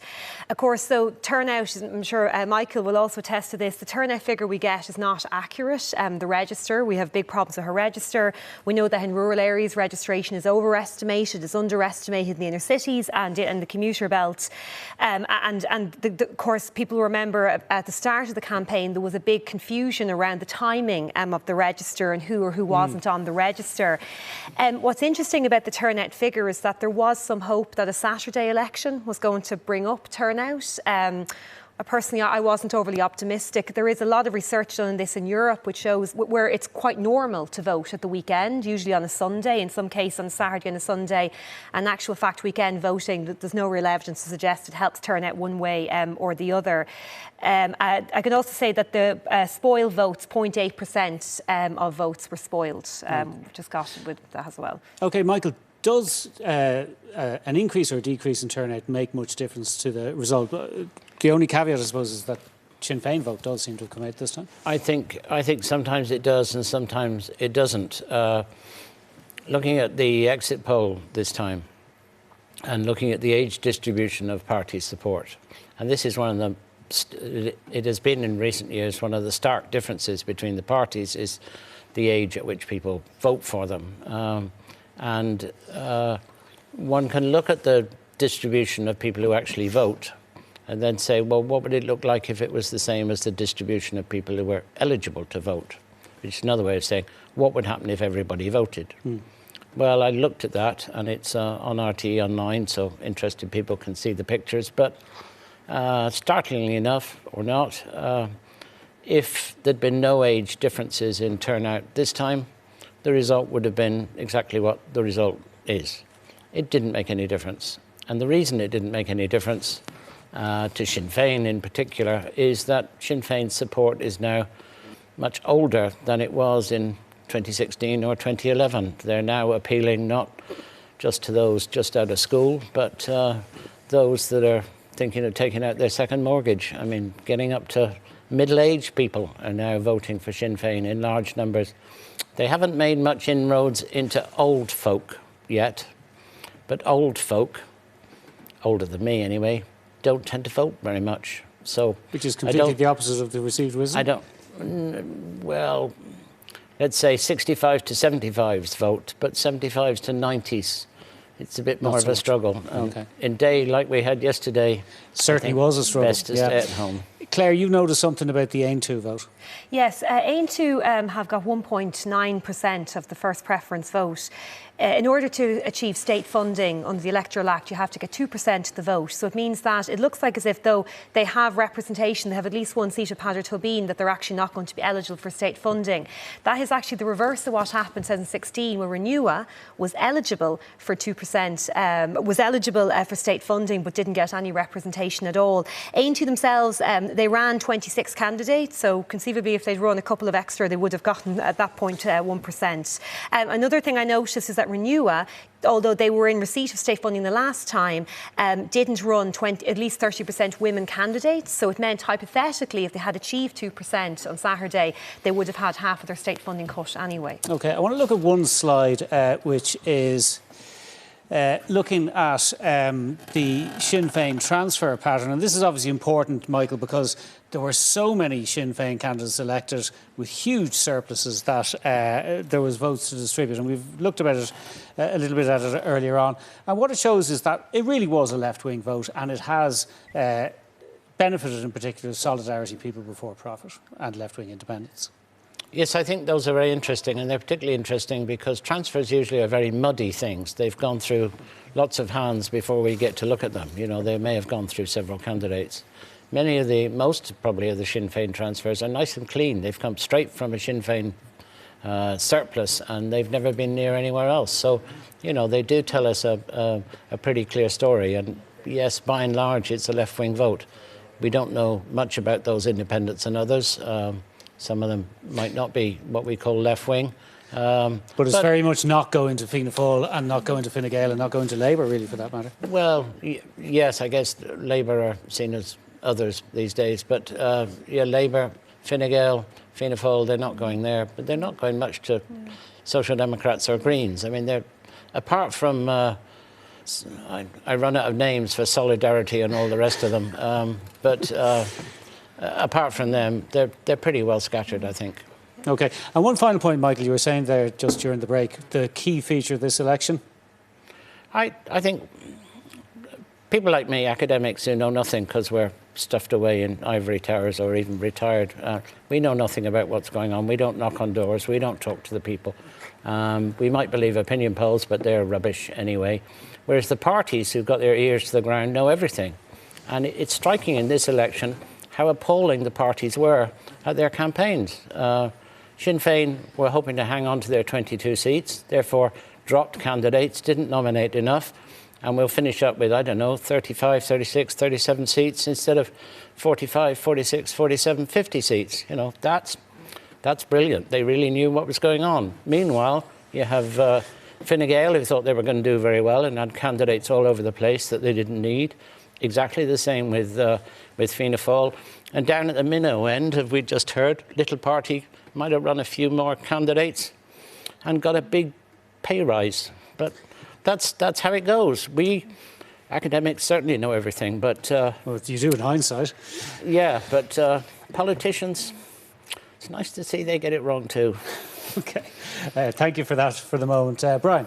Thanks indeed, David. Before I talk to my panel here, there's clearly the story of this election is the Sinn Féin surge, and there are different ways, lots of different ways. We've been looking at them today, and we'll hear more in the days ahead, different ways of telling the story of this election in terms of Sinn Féin. Here's just one way to come at it, because this is a graphic, a list of the poll toppers in this election 2020. I think we can put that up on the screen now, and it'll tell its own story, and it's a complete story because we have first counts in from all 39 constituencies. So there you see, you have to get down to Michael Healy-Rae in Kerry before you find a poll topper that is not a Sinn Féin candidate. You have them there: Denise Mitchell, Pearse Doherty, David Cullinan, and so on, all the way down that list. And look at some of the numbers opposite them. We're talking about candidates with 1.5 times, 2 times the quota in their constituencies. It's an extraordinary. I don't know if you can say it's unprecedented in Irish politics, but I'm covering elections for a good number of years, and I've never seen anything like this. We didn't see it with Labour in the spring tide all those years ago, and I'm pretty doubtful that it's ever really been seen, certainly in the recent political history of this country, a surge like this. And of course it's a function of the fact that the Sinn Féin party, as Michael was saying, completely misjudged the support that was out there for it, and didn't run second candidates in constituencies where they could quite clearly have taken up a seat. So there's a little montage of some of those poll toppers, those Sinn Féin poll toppers in constituencies around the country. David Cullinan there, I think 20,000 votes in the Waterford constituency. Jennifer Cavan is here from Waterford Institute of Technology. Easily 2 seats there in Waterford for Sinn Féin. Plenty of other examples of that. Fionn, I think you've been doing some figures that there's maybe 6 or 7 seats that they could have picked up. So that is one of the ways that we can come at this quite extraordinary story. But I suppose the question we're asking is, where does it leave us all? What can we say, first of all, maybe Fionn, I can ask you about this, in terms of just where we are with the numbers? Sinn Féin somewhere around the mid-30s, maybe a little bit higher. You know, what's the shape of this doll that's beginning to emerge? Only, by the way, and I just checked a moment ago, is it 65 seats filled out of 160, so a bit of way to go yet. But I think we can anticipate how quite a few of those remaining seats will be filled. Yeah, it's almost easier with Sinn Féin to count where they won't win seats because those numbers are so small. So you're looking at Galway East, Dublin, Rathdown, Laoghaire, Cork South West still in play, but probably not. Limerick County, we don't know. Clare, we don't know. Roscommon is a no. So 5 definite no's and a couple of more still in play. So they'll probably get around about 37, maybe 38 seats if they're a bit luckier as the night goes on. Fianna Fáil will be in the mid-40s. Put them in a range of about 45 at least, maybe 47 seats. Fine Gael, looking now, the night started getting really bad for them. They stopped winning those, getting the break of the ball and winning those one-on-one battles. So been losing final seats down around the mid-30s. So Fine Gael probably will be in third place behind Sinn Féin and Fianna Fáil. Smaller parties then, Green Party only a 9. You would have thought they were heading for at least a dozen. Can I just stop you, Karen? We have a count from Carol Kilkenny. I'll come back in a moment. Which consisted, of the distribution of Patrick O'Neill's votes of 4,186. Aylward Bobby, Fianna Fáil. Votes this count, 234. Total votes, 8,642. Deering Pat, Fine Gael. Votes this count, 575. Total votes, 6,995. McGuinness John, Fianna Fáil. Votes this count, 411. Total votes, 12,612. Murnan O'Connor Jennifer, Fianna Fáil. Votes this count, 80. Total votes, 10,333. Noonan Malcolm, Green Party. Votes this count, 235. Total votes, 7,313. Phelan John Paul, Fine Gael. Votes this count, 2,454. Total votes, 9,429. Wallace Adrienne, Solidarity, People Before Profit. Votes this count, 47. Total votes, 4,823. Non-transferable papers not effective. As the votes of John McGuinness exceed the quota, I deem him to be elected.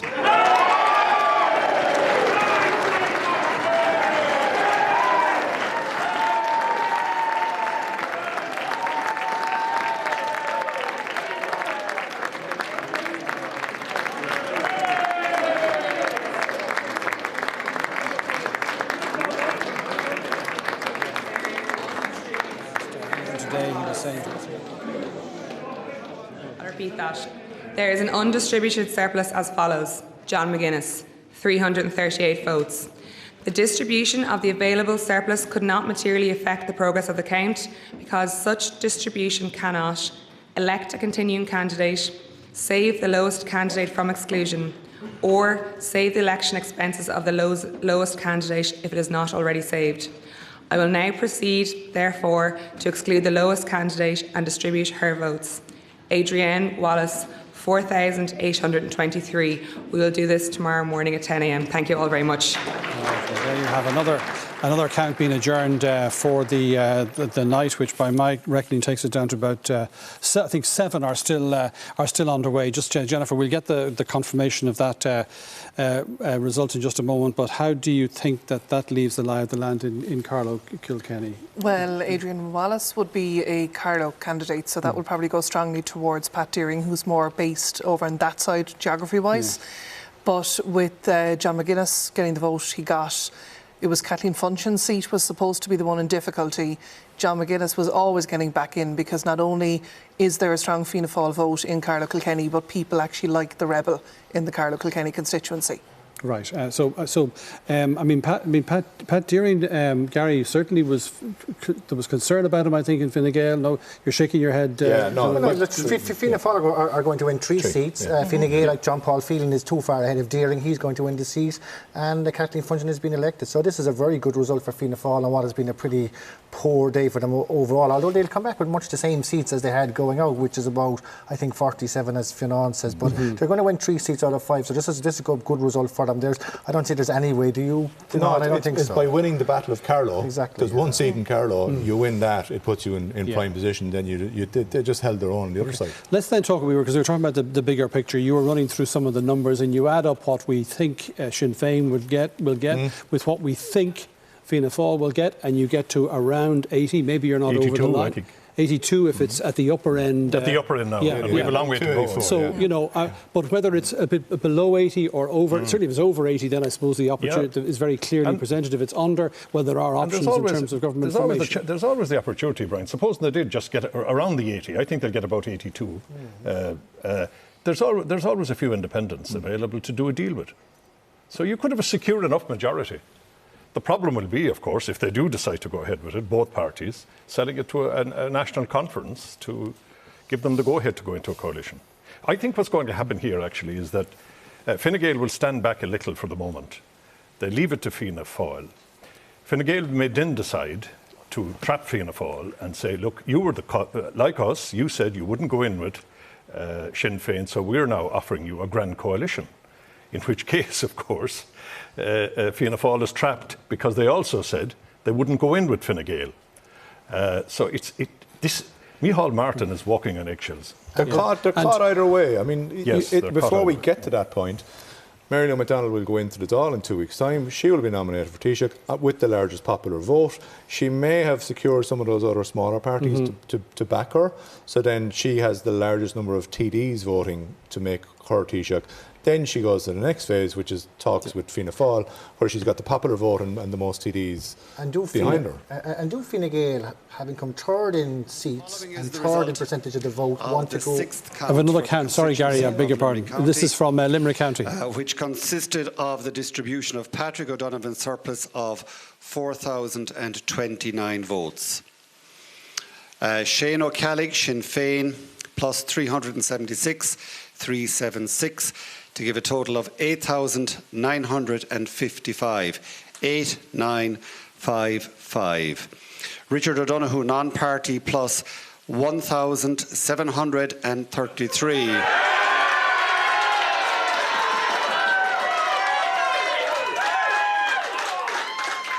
1,733 to give a total of 10,320. 1,0320. Non-transferable papers not effective, plus 1,920, 1,920, to give a total of 3,422, 3,422. No candidate has reached the quota on this count. I deem Richard O'Donoghue to be elected without reaching the quota.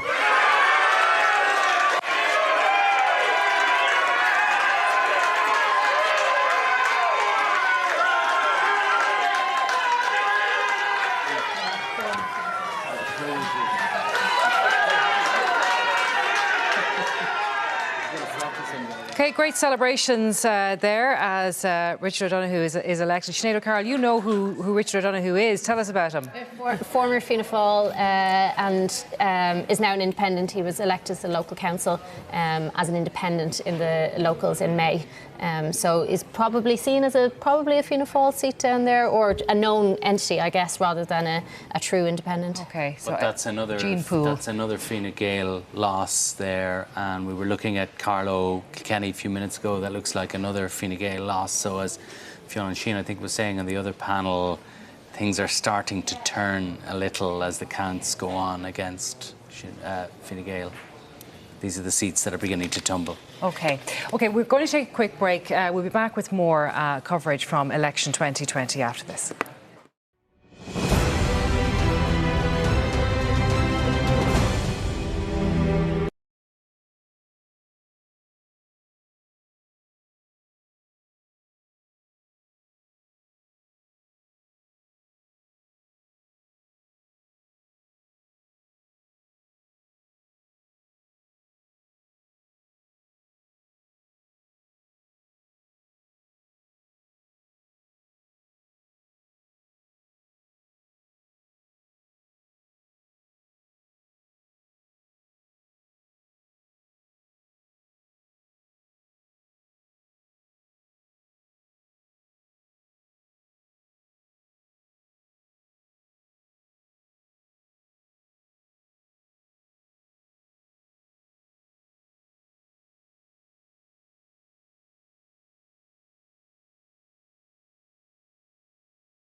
So welcome back to our continuing coverage of election 2020, and hopefully in a couple of moments we'll have a new TD for you to meet, and we'll find out if he's ready to talk to us. Is Richard O'Donoghue ready to speak to us in Limerick County? Hello, Claire. Hi Richard, how are you? Hello, congratulations. Claire. Not too bad. Thank you very much. You are an independent TD as of a couple of moments ago. You're formerly Fianna Fáil though, is that right? Formerly Fianna Fáil, and I'm an independent for the last 4 years, and I do believe I'm the first independent ever to be elected in County Limerick. So it was a massive achievement for all my friends and family and team, so a great result. And look, if you can briefly outline your message to voters there and why you think that you were successful tonight.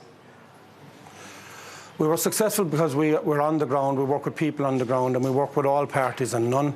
And it showed on the transfers where I was transfer friendly for this election, and it paid off at the end. But the biggest message today is for the parties. There was a big protest vote across the country today. And this is where we need to talk to open the lines of communication from the younger generation all the way up. If we've got to rebuild Ireland, we've got to rebuild Ireland with everyone on board. And I do believe the younger generation have a massive amount to offer, and we need to listen and we need to work with them, and we need to meet middle ground so we can all work in the one direction. And if one of the larger parties, one of the three, came to talk to you, would you be willing to have conversations with them about future government? I will talk to any party, all and none, once it has the betterment for County Limerick in it. Mm-hmm. OK, we'll let you go off and enjoy the celebrations there. Richard O'Donoghue, newly elected independent TD in Limerick County. And back to our panel now. Mary Regan, her own Mary Regan, has joined us. And Mary, you've been looking at a couple of areas of interest as we go into the early hours here. Can we take a look at Mayo first? Because you're just flagging issues there for Lisa Chambers, the Fianna Fáil outgoing TD. Sure, they're still counting in Mayo at this hour of the morning. And it looks like Lisa Chambers from Fianna Fáil, Michelle Mulhern from Fine Gael and Alan Dillon from Fine Gael are all in the hunt there for the final seat, and it's very tight between them all, like less than 1,000 votes really separating them. Now the difficulty for Fianna Fáil there really is Lisa Chambers, very high profile TD for the party, a high profile woman, something that the party is badly in need of, and she will have a bit of a struggle, I think. Now what it might come down to, we're going to see the likely distribution of Saoirse McHugh's votes at this point, and it might depend largely on where they go, and you would imagine that geography, she's in the west of the constituency, might favour Lisa Chambers in that regard, or maybe also the fact that Lisa Chambers is the one sitting TD out of the three, so she might have a higher profile or record to defend herself on there. There's an awful lot of Fine Gael votes there, though, to lose that seat. Between Michelle Mulhern and Alan Dillon, you have 13,000 Fine Gael votes there. Yeah. Lisa Chambers is on 7,300, so you wouldn't know where Saoirse McHugh's vote would transfer to, though, because she's not really a true Green vote. There's a large element of kind of Sinn Féin policy to what she talks about, so where she transfer is very interesting. We were chatting about confidence and supply earlier, and whether it might be an option in reverse this time out as a result of what's happened here over the last number of hours. But Simon Coveney, Mary, has already been speaking about confidence and supply, and he's saying it didn't work for Fianna Fáil, so why should we do it? Yeah, he seemed to be suggesting that they'd be better off being an effective party in government than to be in confidence and supply. And I think looking at the experience of Fianna Fáil, you'd have to understand where he's coming from. You know, they say that elections aren't won by opposition parties, they're lost by governments. And this time, I think if it is lost by the government, Fianna Fáil is also part of that conversation around that government. People are tying Fianna Fáil in with Fine Gael. And from the early days of the campaign, I heard Fianna Fáil TDs saying that they were picking this up all the time. They were taking the blame for measures undertaken by the government in the confidence and supply deal. There's this old adage, and something that's been spoken about a lot in Fianna Fáil, you know, if you go in to save a drowning man, you might end up drowning yourself. So I think Fianna Fáil, and Michael McGrath touched on this evening, might come to rue the deal that they went into in this confidence and supply. And if you're a Fine Gael looking on, you might kind of go, you know, thereby why would you want to do that? I think that before this election, if we were having this conversation a few days ago, I think that Micheál Martin would have said he has perhaps got two routes to government. One was that he got enough seats to anchor a coalition government, bringing in perhaps the Greens, Labour, maybe the Social Democrats. That always struck me as a long shot, but it was a realistic prospect on a very good day for all those parties. His second route for government, I think he believed, was through a confidence and a reverse of the existing confidence and supply, where he wouldn't have the numbers to make it to 80, but he would be able to say, I'm by far the biggest party in the Dáil. He would be able to go to Leo Varadkar and say, you now need to do for me what I did for your party in 2016. But these election results have blown that out of the water. Neither of those two routes for government now exist for Micheál Martin, and that's why he's back with the much more unpalatable choices of either coalition with Fine Gael or coalition with Sinn Féin. And I don't know if you caught Brian's panel there doing the addition on the numbers, and really it's the easiest mathematical solution, isn't it? Fianna Fáil, Sinn Féin, a couple of others get you to a fairly stable majority if you were so inclined. There's the mere inconvenient fact of what's going been to said. Mayo. Sorry, George, I'm going to interrupt you there. Count from Mayo. Morning, ladies and gentlemen. First time I've had to say that. The following is the result of the sixth count, which consisted of the distribution of Saoirse McHugh's votes of 6,036. Dara Calleary Fianna Fáil plus 701. Total votes 11,130. 11,130. Lisa Chambers Fianna Fáil plus 988. That's 988. Total vote 8,363. 8363. Alan Dillon, Fine Gael, plus 1,095. Total votes 7,648. 7648. Michelle Mulhern, Fine Gael, plus 831. 831. Total vote 7,427. Non-transferable papers not effective 2,421. As there is no surplus for distribution, I will now proceed to exclude the lowest candidate and distribute her votes. The votes of Michelle Mulhern, 7,427. Thank you. The accounts from the Mayo constituency, just a word about where that might leave. That's a huge significant count, because Alan Dillon has now overtaken Michelle Mulhern, so Michelle Mulhern now goes out. You'd expect that half of her votes will probably go to Alan Dillon, to 50% transfer rate between the party, and because she's based up in Ballina, where Dara Calleary is, a fair chunk will go there. There's not a whole lot of change there for Lisa Chambers, so I would predict from there that Alan Dillon will overtake Lisa Chambers, and that Dara Calleary and Alan Dillon will be elected, and Lisa Chambers will lose her seat to Rose Conway-Walsh for Sinn Féin, who's already elected, and Michael Ring already. So it's a Fianna Fáil very high-profile loss, and Fine Gael holding the Enda Kenny seat barely.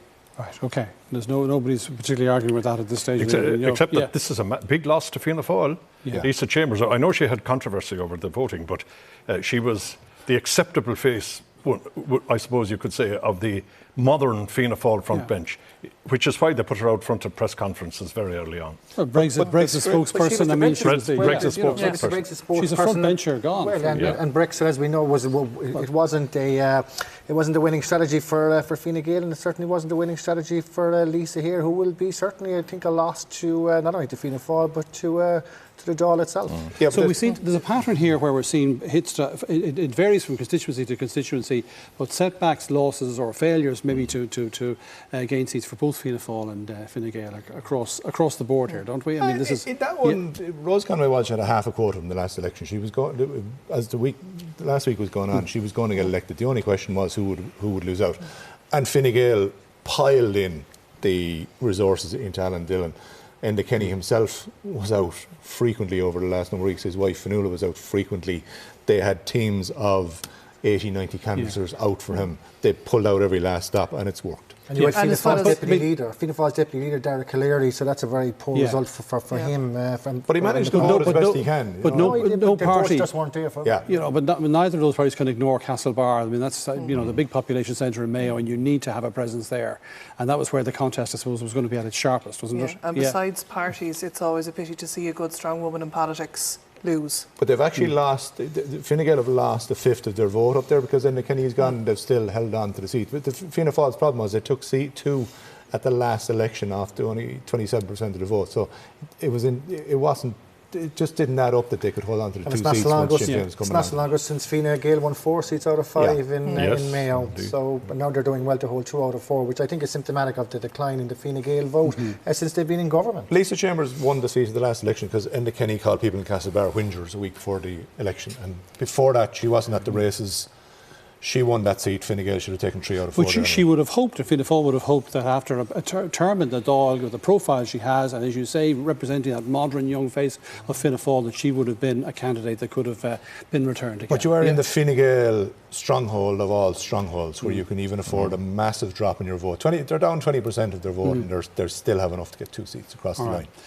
OK, well, let's just take a look at the final state of play with most of the counts either at this stage either completed or more likely adjourned. That's the greater number. We still have, just 3, 4, 5 counts which are still underway at this time now, just gone 1:05 in the morning. But this is the national situation. The number of seats you can see at this stage, we've got 67 of 160, so still a way to go. Fine Gael have 12, as does Fianna Fáil. Sinn Féin there, just surging ahead at this stage on 29. Labour no seats yet.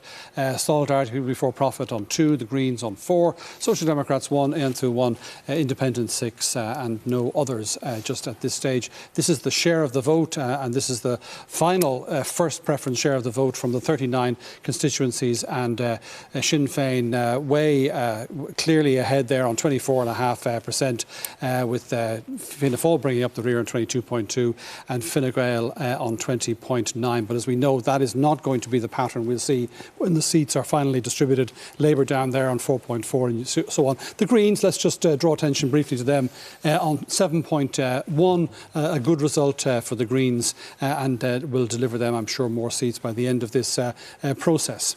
And just finally, do we want to see the change on the share of the vote? No, we're going to just draw to a close. Yep, is that all right? Final word, sorry, Phil, do you want to come in? No. 23% of the seats off 24% of the vote. So that's what happened to Sinn Féin. So they didn't, because they didn't have enough candidates. No bonus. Yeah. And a note of caution to Sinn Féin. I don't want to rain on their parade, Brian, on this early morning, but look at small parties previously small parties, who had a surge, not to the extent that Sinn Féin had. They went into government. And it ended in tears. I'm thinking of Labour and the Greens in the past. All right, okay. That's because they were minority parties, and if there's going to be a Fianna Fáil Sinn Féin coalition government, it'll be as equals. This, of course, assumes they are in government and they serve, and this is, of course, a few steps down the road before we get to that. We're going to draw our coverage to a close. Can I thank our panellists who've been with us here. Indeed, all our guests on the programme over the last hours from 9 o'clock this morning when we began. We're very grateful to everybody who's come into studio here in the Count Centre and indeed at our live positions around the country at the Count Centres.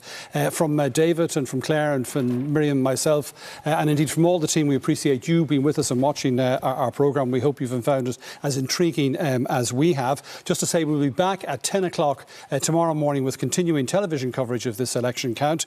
Morning Ireland will begin at its normal time of 7 o'clock on the radio, and you can catch up with all the latest news there. And of course, there's continuing coverage of the results of the counts as they go on through the night, perhaps maybe in just a couple of cases